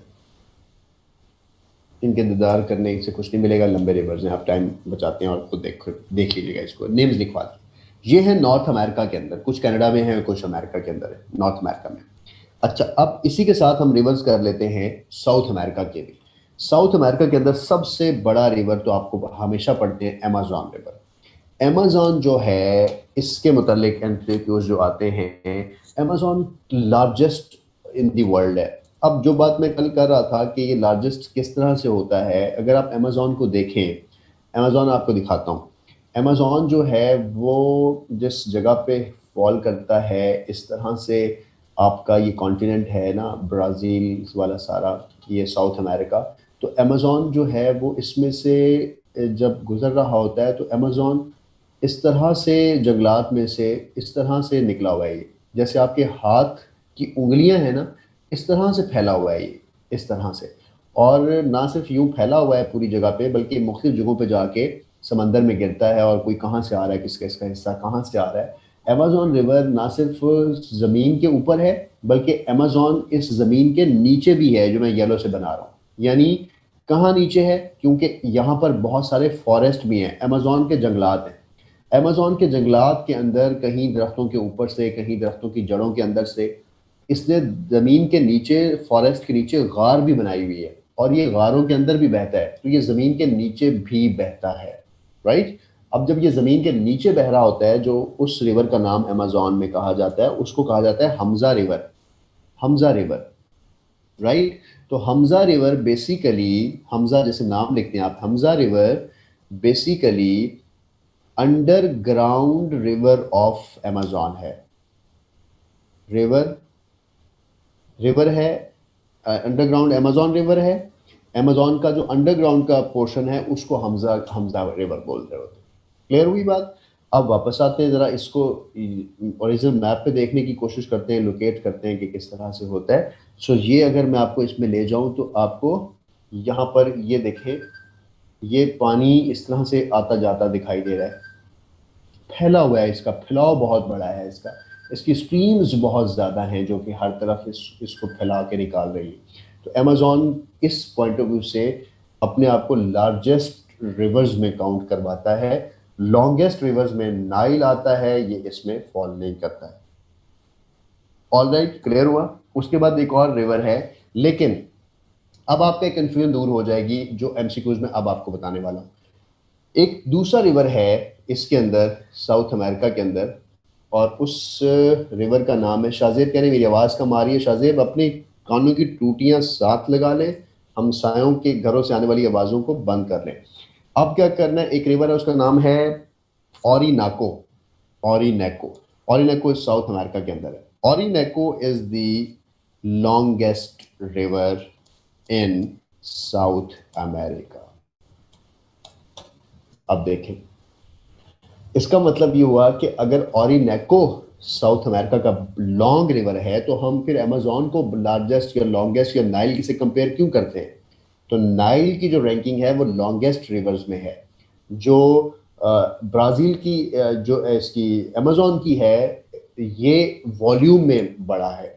और अगर हमने कोई लंबा रिवर निकालना ही है साउथ अमेरिका से, तो वो ओरिनेको होगा, बिकॉज वो बहुत लंबा रिवर है। उसके बाद एक और रिवर है, उसका नाम है पराना। पराना रिवर, ये भी साउथ अमेरिका। तो मैंने तीन रिवर्स आपको साउथ अमेरिका में पढ़ाए हैं। पहले का नाम है अमेजोन, दूसरे का नाम है ओरिनेको, तीसरे का नाम है पराना रिवर, और हमजा रिवर हमने उसी के अंदर पढ़ा है। बाकी जो भी इंफॉर्मेशन आएगी वो आप लोगों ने खुद इसमें नोट डाउन करनी है। क्लियर। मुझे एक छोटी सी कॉल आ रही है, मुझे जल्दी से ले लेनी है इस कॉल को, then I will be back in 1 minute maximum.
हाँ जी क्लास, आई एम बैक।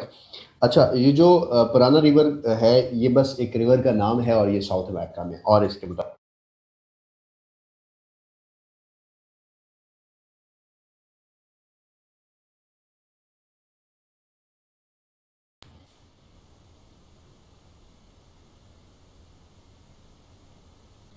पुराना रिवर के मुतालिक सिर्फ इतना कि वो एक रिवर है बस।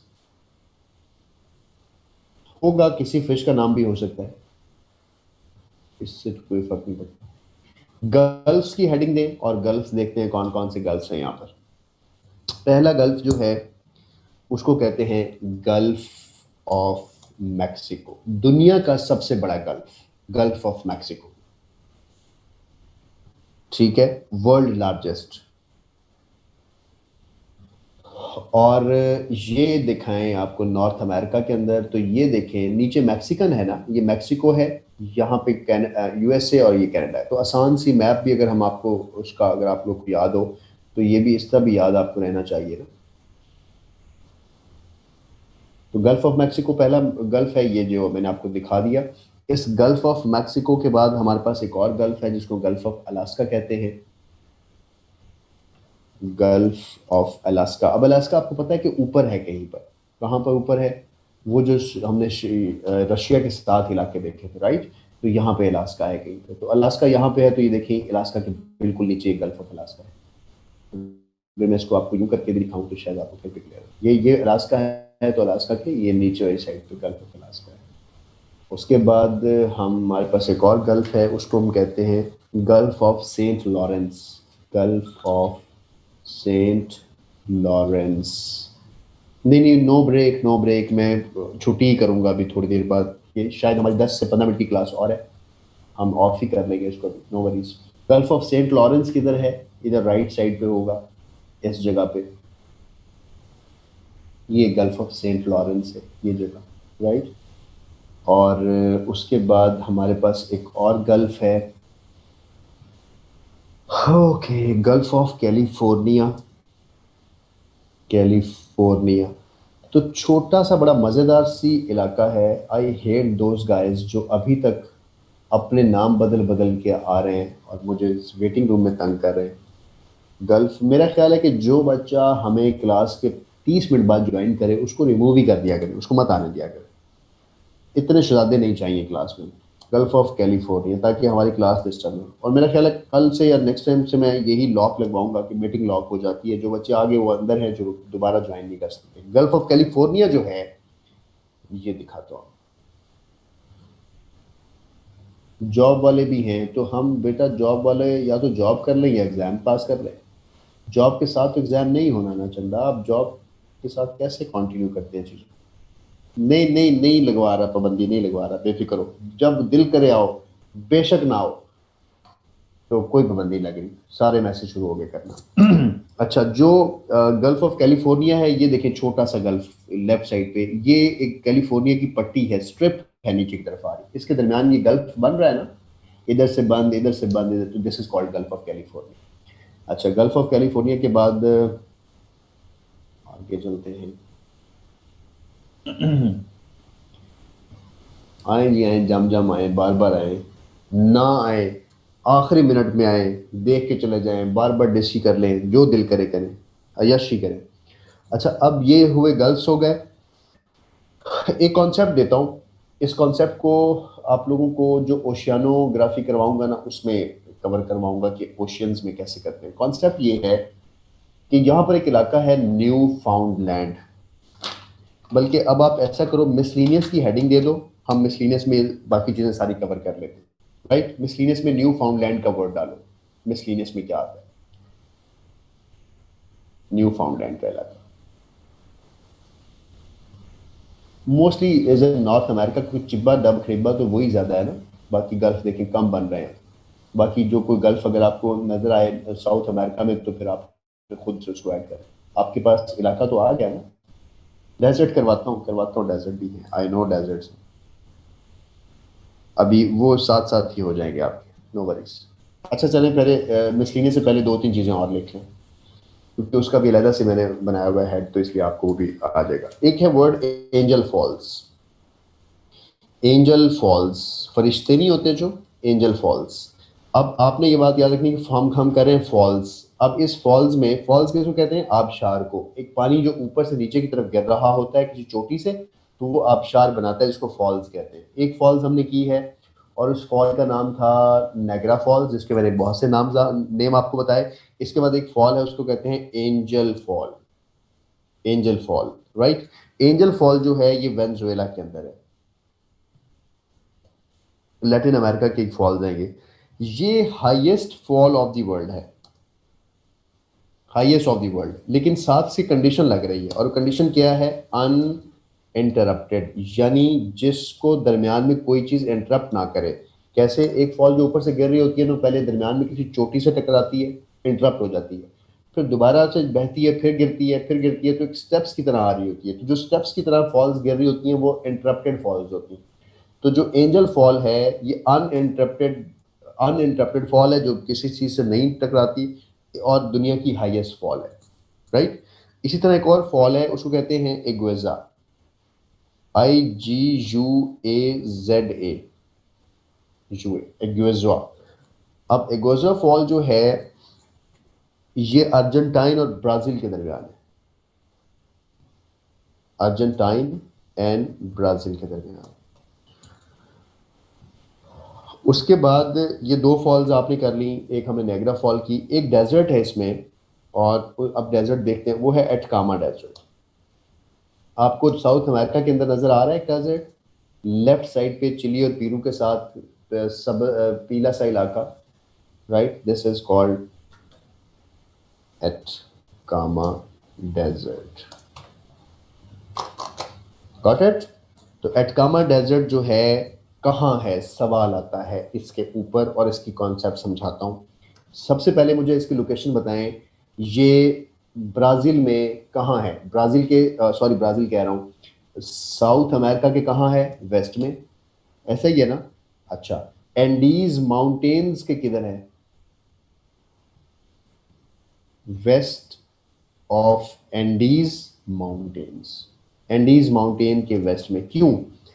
ये देखें, जो आपकी हवाएं हैं हमारी ज़मीन पे, वो नॉर्थ से साउथ की तरफ चलती हैं। जब हवा, अब ये कॉन्सेप्ट यूँ समझा देता हूँ। एशिया के अंदर हमने पढ़ा था, लेकिन जो बच्चों ने एशिया नहीं पढ़ा वो भी मेरी बात को समझ लें। ये एक पहाड़ों का सिलसिला है, यहाँ से जहाँ मेरा कर्सर जा रहा है, जा रहा है, हिमालय की पहाड़ियाँ हैं सारी। इन पहाड़ों के ऊपर जब पानी नीचे से हवाएं चलकर ऊपर जाती हैं, उनके अंदर पानी होता है, वो इन पहाड़ों से टकराते हैं। मेरा कर्सर जहाँ आके रुक गया, ये इससे आगे पानी नहीं जाता, इसी वजह से यहाँ पर गोबी डेजर्ट बन जाता है। और गोबी डेजर्ट जो है वो खुश्क है पानी ना होने की वजह से। क्यों? क्योंकि सारा पानी तो इन पहाड़ियों से टकराकर मानसून की बारिशें बरसाता है आपके इंडिया के अंदर और पाकिस्तान के अंदर। इसी तरह अगर हम यहाँ पर आ जाएं अफ्रीका के अंदर, तो यहाँ पर जो एटलस माउंटेन्स हैं, ये पहाड़ियाँ यहाँ पर हैं, तो जो यहाँ से पानी आता है वो टकराता है, और सहारा जो डेजर्ट है उसके अंदर नहीं आ सकता, राइट। तो यहाँ पर भी पानी खुश्क हो जाता है। इसी तरह ये जो एटकामा डेजर्ट है, इसके ऊपर जो पानी आता है ऊपर से, जो बारिशें आती हैं या जो हवाएं आती हैं, वो इन एंडीज माउंटेन्स की वजह से एंडीज के ईस्ट में बरस जाती हैं, और एंडीज को लेफ्ट साइड पे क्रॉस नहीं करती हैं, तो वेस्ट साइड पर उसके डेजर्ट पैदा हो जाते हैं, राइट। तो इसको एटकामा डेजर्ट कहते हैं। और ये भी दुनिया का बहुत डेंजरस और पॉइजनस स्नेक्स का डेजर्ट है। जैसे नेमेबिया अफ्रीका के अंदर है, बहुत खतरनाक डेजर्ट है, इसी तरह ये बहुत खतरनाक। और ये दोनों कोल्ड डेजर्ट्स हैं, नेमीबिया भी कोल्ड है और ये भी कोल्ड डेजर्ट है। अब मुझे ये ना कहना कि सर रिपीट कर दें सारा कुछ। समंदरी हवाएं क्या होती हैं? जो समंदर से पानी लेकर आती हैं वो समंदरी हवाएं होती हैं। जो समंदर से आ रही होती हैं हवाएं, जाहिर है वो समंदर के ऊपर से आती हैं, इसलिए उनमें पानी होता है, इसलिए लाजमी बारिश बरसाती है, राइट। वो समंदरी हवाएं होती हैं। और पैसिफिक से एयर नहीं आती ना। अब कॉन्सेप्ट समझ लेना यहाँ पर एक चीज़ भी और, कि आप कहें कि लेफ्ट राइट से एयर क्यों नहीं आती। सूरज की रोशनी कहाँ पड़ती है, पहले तो ये बताओ। उसको समझाने के लिए मैं आपको, ये मेरा कर्सर देखो, ये बड़ा सा, ये सूरज है। सूरज की रोशनी तो यहाँ होती है ना, या ऊपर की तरफ जब ज़्यादा होगी या नीचे की तरफ ज़्यादा होगी। तो जहाँ सूरज की रोशनी होगी वो लैटिट्यूड नॉर्थ साउथ में होगी ना। सूरज की रोशनी ज़्यादा होने से जो यहाँ का हवा है वो ऊपर चली जाती है। इस गैप को कवर करने के लिए हवाएं नीचे से उधर चलती हैं या उधर से चलती हैं, तो जो हमारी हवाएं हैं, हवाओं का रुख है वो यूजुअली साउथ और नॉर्थ की तरफ होता है। वेनेजुएला का कुछ नहीं बताया था फरजाना बच्चा, मैंने वेनेजुएला के बारे में सिर्फ ये बताया था कि जो एंजल फॉल है वो वेनेजुएला के अंदर है, बस और कुछ नहीं बताया। एंजल फॉल के बारे में बताया था कि ये वेनेजुएला में है और ये दुनिया की अनइंटरप्टेड हाईएस्ट फॉल है, बस। ठीक है, अच्छा। हाँ, कोई हाल नहीं तो सारे ना। अब मैं एक कॉन्सेप्ट और बताने लगा था आप लोग को। यहाँ पर एक इलाका है जहाँ मेरा कर्सर इस वक्त है, उस इलाके को कहते हैं न्यू। अब मिसलीनियस की हेडिंग दे दो, खुदा का नाम मानो, मिसलीनियस। और 10 मिनट बाद इंशाल्लाह क्लास ऑफ। मिसलीनियस में क्या आएगा सबसे पहले? न्यू फाउंडलैंड। कॉन्सेप्ट अभी दे देता हूँ, समझा दूंगा अगली किसी क्लास में जहां मैं ओशंस पढ़ाऊंगा, वहां ये कॉन्सेप्ट रिलेट आ जाए करूंगा और समझ आ जाएगा। कॉन्सेप्ट ये है कि न्यू फाउंड लैंड का इलाका fishing place of the world है। यहाँ पर बहुत ज़्यादा फिशिंग होती है, मेरी मछलियाँ पकड़ी जाती हैं। क्यों? बस ये बात याद रखना कि यहाँ पर है ये, ऊपर से आता है ठंडा पानी, नीचे से आता है गर्म पानी, राइट। ठंडा और गर्म पानी दुनिया में जिस जगह पर आपस में आकर टकराते हैं, जिस जगह पर आपस में आकर मिल जाते हैं, वहाँ पर क्या पैदा होती है? फोग पैदा होती है, राइट। फोग की वजह से वहाँ पर एक ख़ास किस्म का ऑर्गेनिज्म पैदा होता है जिसको प्लांक्टोन्स कहते हैं। प्लांक्टोन्स कौन खाता है? फिश खाती है। फिश वहाँ पर इकट्ठी हो जाती है और उस इलाके को में फ़िशिंग बहुत ज़्यादा की जाती है। तो दुनिया में वो ममालिक जहाँ पर ठंडा और गर्म पानी समंदरों का आकर मिलता है, वहाँ पर फोग की वजह से, प्लांक्टोन्स की पैदाइश की वजह से, मछलियों की बहुतात होने की वजह से वो इलाके फ़िशिंग ग्राउंड बन जाते हैं। न्यू फाउंडलैंड एक ऐसा इलाका है जहाँ पर ये होता है जो मैंने बताया है। इसी तरह यहाँ पर जापान के अंदर भी एक इलाका ऐसा है, जापान के पास भी फिशिंग ग्राउंड है। तो जापान और नॉर्थ अमेरिका के न्यू फाउंडलैंड के जो इलाके हैं, यहाँ पर फिशिंग बहुत ज़्यादा होती है। बस ये कॉन्सेप्ट छोटा सा, आगे चलते हैं। न्यू फाउंडलैंड के बारे में बता दिया। आगे एक और एमसीक्यूज है और एक और अंडरस्टैंडिंग है, वो ये है कि अलास्का से मुतालिक कुछ इन्फॉर्मेशन लिखो। अलास्का जो है, हाँ यूके की साउंडिंग में भी और वट एवर।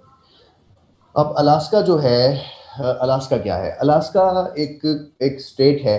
किसकी स्टेट है? यूनाइटेड स्टेट्स की। यहाँ पर है अलास्का। अलास्का देखिए रशिया के पास है ना, तो बेसिकली अलास्का को ख़रीदा था रशिया से। ये रशिया का हिस्सा था पहले। किसने ख़रीदा था? यूनाइटेड स्टेट्स ने। तो यूएसए ने अलास्का को ख़रीद कर अमर कर दिया। और उसने अलास्का को उससे कब ख़रीदा था, ये एमसीक्यूज बनता है। तो Alaska was purchased by US, right? By US from Russia. कब? 30th March 1867। Got it? बस ये याद रखना। उसके बाद एक लफ्ज है पनामा, पनामा कैनाल, ठीक है। पनामा कैनाल को गेट वे ऑफ पैसिफिक कहा जाता है। लिखता जा रहा हूं साथ साथ। उसके बाद एंडीज के बारे में बता दिया कि वो लॉन्गेस्ट रेंज है। उसके बाद एक मुल्क है ब्राजील।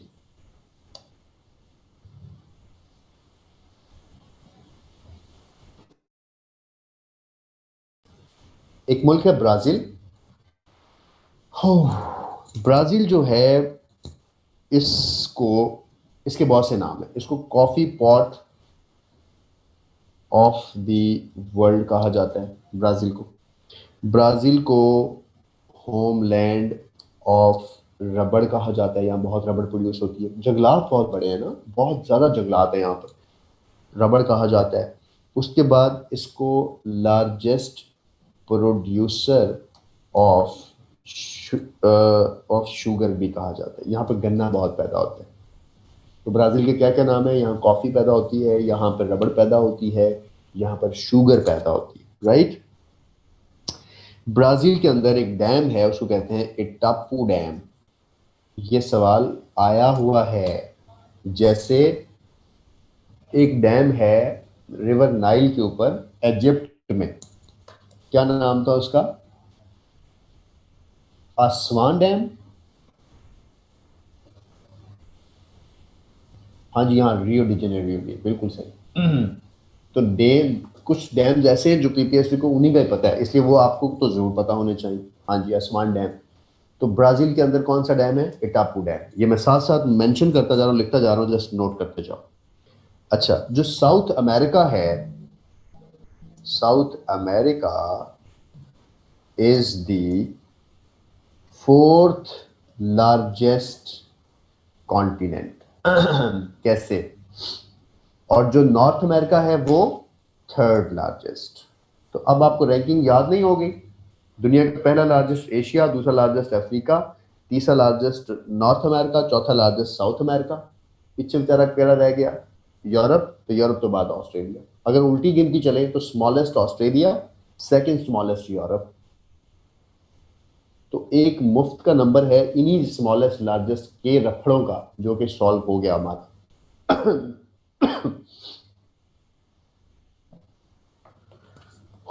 ओके, एक मुल्क है चिली।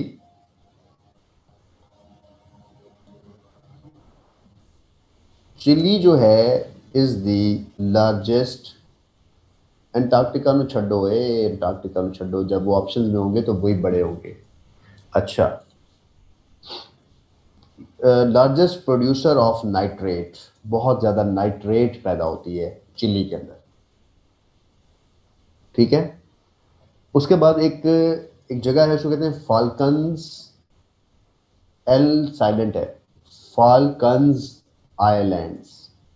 फाल्कन आइलैंड्स जो हैं बेसिकली हैं तो साउथ अमेरिका में, बट फाल्कन आइलैंड से मुतालिक इंफॉर्मेशन ये आती है कि ये ब्रिटिश टेरिटरी है। बट ब्रिटिश टेरिटरी है। हाँ, दिखा देता हूँ। मुझे, अगर मैं मिस्टेक ना करूँ तो मेरा ख्याल है कि ये यहाँ पर है। ये जगह जो है ये फाल्कन आइलैंड्स, यहाँ पे इस जगह पे। ये नेम शो नहीं कर रहा, ये यहाँ है बस इस जगह पे, ये बस साउथ अमेरिका में। अच्छा, अब इसका नाम फाल्कन आइलैंड है, लेकिन ये बरतानिया की सरजमीन है, ये बरतानिया के ज़ेर कब्जा है। लेकिन अर्जेंटाइन कहता है कि तुम यहाँ से भागो, ये मुझे दे दो। तो सवाल ये भी बनता है कि फाल्कन आइलैंड्स के ऊपर बरतानिया और अर्जेंटाइन की डिस्प्यूटेड टेरिटरी भी है।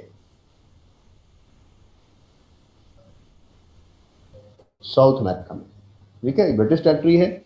अर्जेंटाइन और अर्जेंटाइन एंड ब्रिटेन के दरमियान ये डिस्प्यूटेड टेरिटरी। ये भी हमें हमें बात पता चल गई। गुड। अच्छा, नॉर्थ अमेरिका के अंदर सबसे बड़ा मुल्क कौन सा है? नॉर्थ अमेरिका में लार्जेस्ट कंट्री कौन सा है? सादिया पूछ रही है इटापा किस पर है? इटापू है बेटा, पहले तो पीयू है, ब्राजील के अंदर है। किस पर है? अब ये देखे ना किस पर है। अब ये जो कनाडा का जवाब आया आपका, सबका सही जवाब आया, बिल्कुल ठीक है। कनाडा जो है वो लार्जेस्ट जगह है, तो यूएसए गलत होगा, मैक्सिको गलत होगा, तीन ही वहां रियासतें हैं। तो आपने जवाब दिया है कि पराना रिवर के ऊपर है, तो इसको कंफर्म कर लेना, मेरे पास ये मेंशन नहीं है। ठीक है, नॉर्थ अमेरिका में लार्जेस्ट कौन सा है? Canada is largest. अच्छा, उसके बाद हम आगे चलते हैं और एक जगह है city of Golden Gate. City of Golden Gate किसको कहते हैं? तो पहले तो एक बात बताऊं आपको, सिटी ऑफ गोल्डन गेट या जो गोल्डन गेट ब्रिज है, जो गोल्डन कलर के गेट से एक ब्रिज बनाया गया है, जो कि largest suspension bridge of the world भी है, हवा में मौलिक लटका हुआ, दो तरफ से बंधा हुआ, right. Largest suspension bridge of the world कहाँ है? सैन फ्रांसिस्को के अंदर, सिस्को के अंदर। अक्सर मूवीज भी बनती हैं इस पे। इसी को, सिटी ऑफ सैन फ्रांसिस्को को सिटी ऑफ गोल्डन गेट कहते हैं। इसको गोल्डन गेट ब्रिज भी कहते हैं। ये largest suspension bridge of the world भी है। ये सैन फ्रांसिस्को में है। ये नॉर्थ अमेरिका में है। ये यूएसए के अंदर है। ठीक है। एक एमसीक्यूज आता है, दुनिया का कौन सा मुल्क ऐसा है जिसका कैपिटल, जैसे हमारा इस्लामाबाद कैपिटल है, जैसे रशिया का मॉस्को कैपिटल है, सवाल आता है कि दुनिया का कौन सा मुल्क ऐसा है जिसका कैपिटल, जिसका एडमिनिस्ट्रेटिव कैपिटल हाईएस्ट प्लेस पर है, ऊंची जगह पे है। तो जो कैपिटल है ऑन हाईएस्ट प्लेस वो है ला पाज। ला पाज कहाँ पे है? ला लिख के फिर पी रहता, बोलेविया में। और नहीं आइसलैंड, बोलेविया में।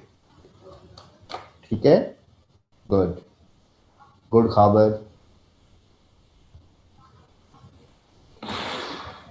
ओके। एक लफ्ज है sugar bowl of the world, of the world.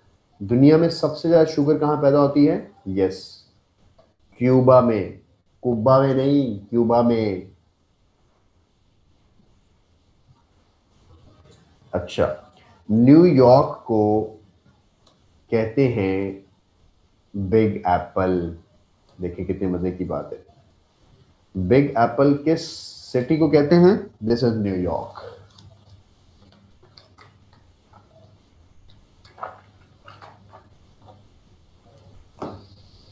Alright. अच्छा, अर्जेंटाइन एक इलाका है, अर्जेंटाइन। वहां से क्या गुजरता है? Tropic of Capricorn. Capricorn, Tropic of Capricorn क्या होता है सर? पता नहीं, यहीं से आते होंगे एप्पल वाले फोन पे। हाँ, इसको बिग एप्पल कहते हैं। और जो अर्जेंटाइन है, इसमें से ट्रॉपिक ऑफ कैप्रिकॉर्न गुजरता है। कैप्रिकॉर्न साउथ में है या नॉर्थ में है? जवाब दो। ये Capricorn, Tropic of Capricorn south में है या नॉर्थ में है? माशाल्लाह, कुछ बच्चों ने नॉर्थ लिखा है। बंदा उतार जूता ले और फिर दोबारा पहन ले, कोई हाल नहीं है थोड़ा। Yes, this is in south. वो बकरी वाला कॉन्सेप्ट याद है ना? हाँ हाँ हाँ हाँ, बकरी के सींग, इससे याद रखो ड्रामे हो। ठीक है। All right. अच्छा जी, आखिरी रह गए 5 मिनट बस, ज्यादा टाइम अब नहीं चलेगा हमारा।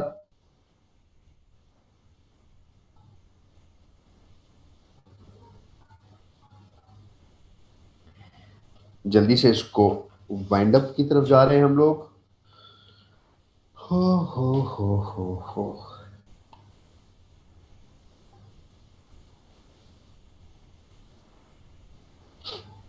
अच्छा, store house of the world.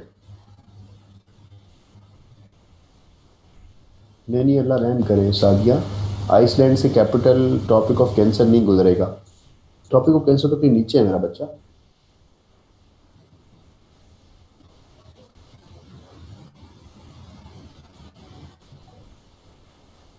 फिर आप पता नहीं क्या कह रहे हो बेटा आप। सब कुछ मिक्स हो गया मेरा भी। अच्छा अच्छा अच्छा, ठीक है, खुश रहो खुश रहो। अच्छा, अब समझो। नियरेस्ट नहीं, वर्ड बोल रहा हूं मैं। The store house of the world, दुनिया का स्टोर हाउस, जहाँ पे चीज़ें स्टोर होती हैं, पूरी दुनिया को फिर भेजी जाती है, जहाँ बहुत सारे वेयर हाउसेज हैं, वो कौन सी जगह है? ठीक है तैयब, खुश रहे मेरा जान, आबाद रहे। अच्छा, अब देखो, store house of the world कौन सा है? मैक्सिको। अल्लाह पूछे तुम्हें। ठीक है, मैंने मैक्सिको लिख दिया। Store house of the world ये भी नहीं लिखूंगा, क्या क्या लिख के दूं? Alright, Ankara.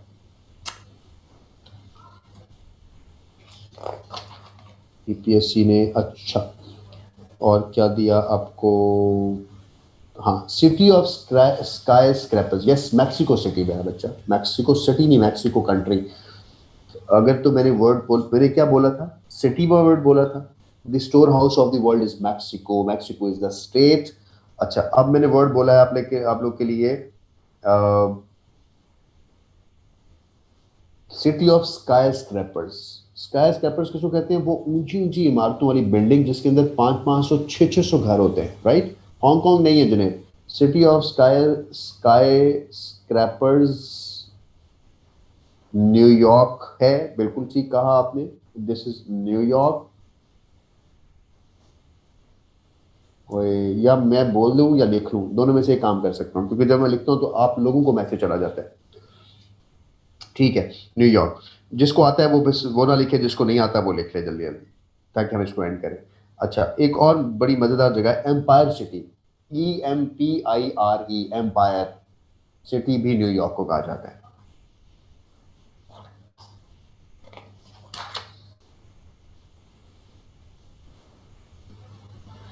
Lady of Snow, Lady of Snow Canada को कहा जाता है, बर्फानल ठरी हुई लेडी, बर्फों में लगी हुई, ज़ाहिर है ऊपर नॉर्थ में है, याद रखेंगे। लिटिल वेनिस, यानी जहां हर वक्त पानी खड़ा रहता है, बहुत बारिशें होती है, वेनेजुएला को कहा जाता है। वेनेजुएला, स्पेलिंग देख लेना इसकी।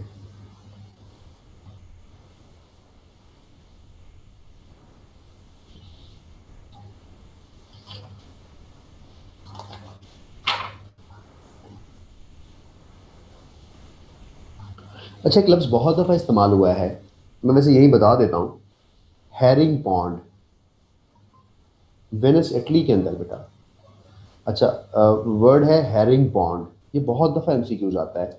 ये बेटा अटलांटिक ओशियन को कहा जाता है, अटलांटिक ओशियन का दूसरा नाम हैरिंग पॉन्ड भी है, हैरिंग पॉन्ड, याद रखना, क्योंकि नॉर्थ साउथ के राइट साइड पे अटलांटिक है ना, इसलिए मैंने इसको यहीं पे बता दिया। लैंड ऑफ लिलीज, ये बेटा कनाडा को कहते हैं, ये भी कनाडा कहते हैं।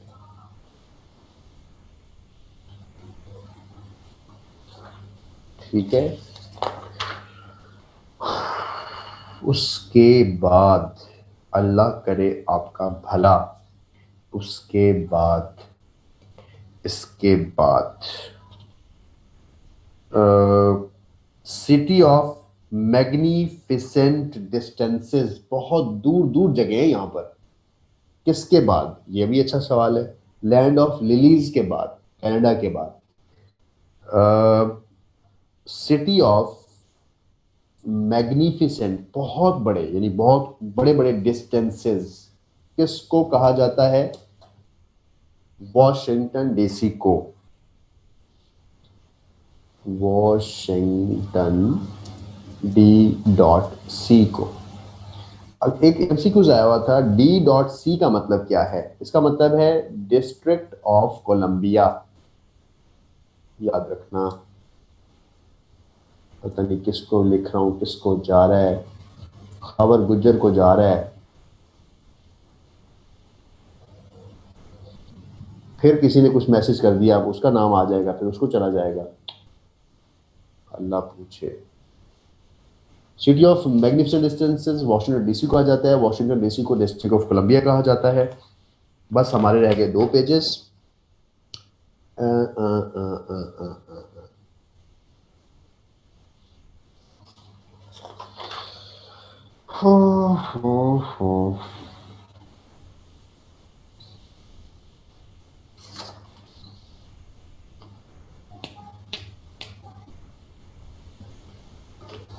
ऑल गुड जी, थैंक यू वेरी मच। ये थी आज का हमारा नॉर्थ अमेरिका। जो नॉर्थ अमेरिका और साउथ अमेरिका के मुतालिक मजीद चीज़ें आएंगी वो आपने खुद ही करनी है। इब्राहिम ने एक सवाल किया कि वेस्ट इंडीज़ को वेस्ट इंडीज़ क्यों कहा जाता है? बिकॉज कोलंबस जब अमेरिका पहुंचा था तब उसने कहा कि I found west part of India, शायद इसलिए वेस्ट इंडीज़ कहा जाता है। जी बिल्कुल, इसीलिए कहा जाता है, और हमने बात की भी थी जब हमने किया था एक्सप्लोरर्स ऑफ द वर्ल्ड। उसने कहा कि ये नीले पीले रंग बिरंगे लाल और काले मिक्स लोग कहाँ से आ गए।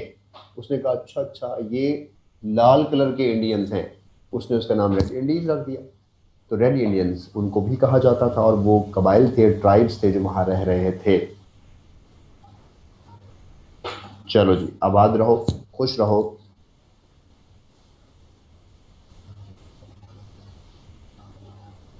टैप माउंटेन कहाँ है, एक पेपर में आया हुआ था।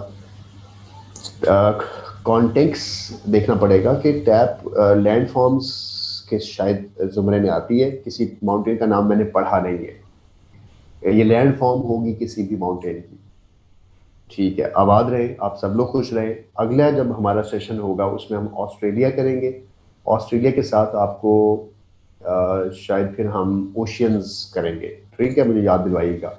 ओशियंस के अंदर से जो एमसीक्यूज आते हैं वो एक छोटा सा कॉन्सेप्ट है, 15-20 मिनट का, आप लोगों को डिलीवर कर दूंगा और एक आपसे एमसीक्यूज शेयर कर दूंगा। तो होपफुली हमारी चीज़ क्लियर हो जाएगी। आप लोगों ने जब जैसे अब चीज़ें जोग्राफिकली करना शुरू हो गए हो, आइडेंटिफाई होना शुरू हो गई हैं, अब आप लोग अपने जो पास्ट पेपर्स वाला पोर्शन है उसको करना शुरू कर दें, ताकि वहाँ से आप मैक्सिमम पढ़ पढ़ के जो एरियाज मिसिंग हैं वो आपके पास अब फ्रेम्स बन गए, आप उनमें चीज़ों को ऐड करना शुरू कर दो। मियाँ अली उस्मान, ये सब चीज़ें वहाँ से आप करोगे, राइट। अपना बहुत सा ख्याल रखें। रशिया का इतना ज़्यादा एरिया क्यों है, शोएब अख्तर ने कहा, कोई लॉजिक? यस, रशिया की हमेशा से ये कोशिश रही है कि दुनिया सारी उसके कब्जे में आ जाए। जो छोटे छोटे मुल्क उसके साथ थे वो सारे तंग हैं, और आज भी तंग है। वो हर मुल्क में हर जगह पे कब्जा मारता रहता है।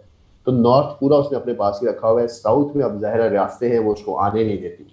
तो आपने अक्सर हिस्ट्री पढ़ते वक्त एक लफ्ज़ पढ़ा होगा, काले पानियों की जंग या हॉट वाटर्स वॉर्स। वो रशिया की वॉर्स थी कि वो नीचे इंडियन ओशियन की तरफ आना चाहता है, राइट। अपना ख्याल रखें जी।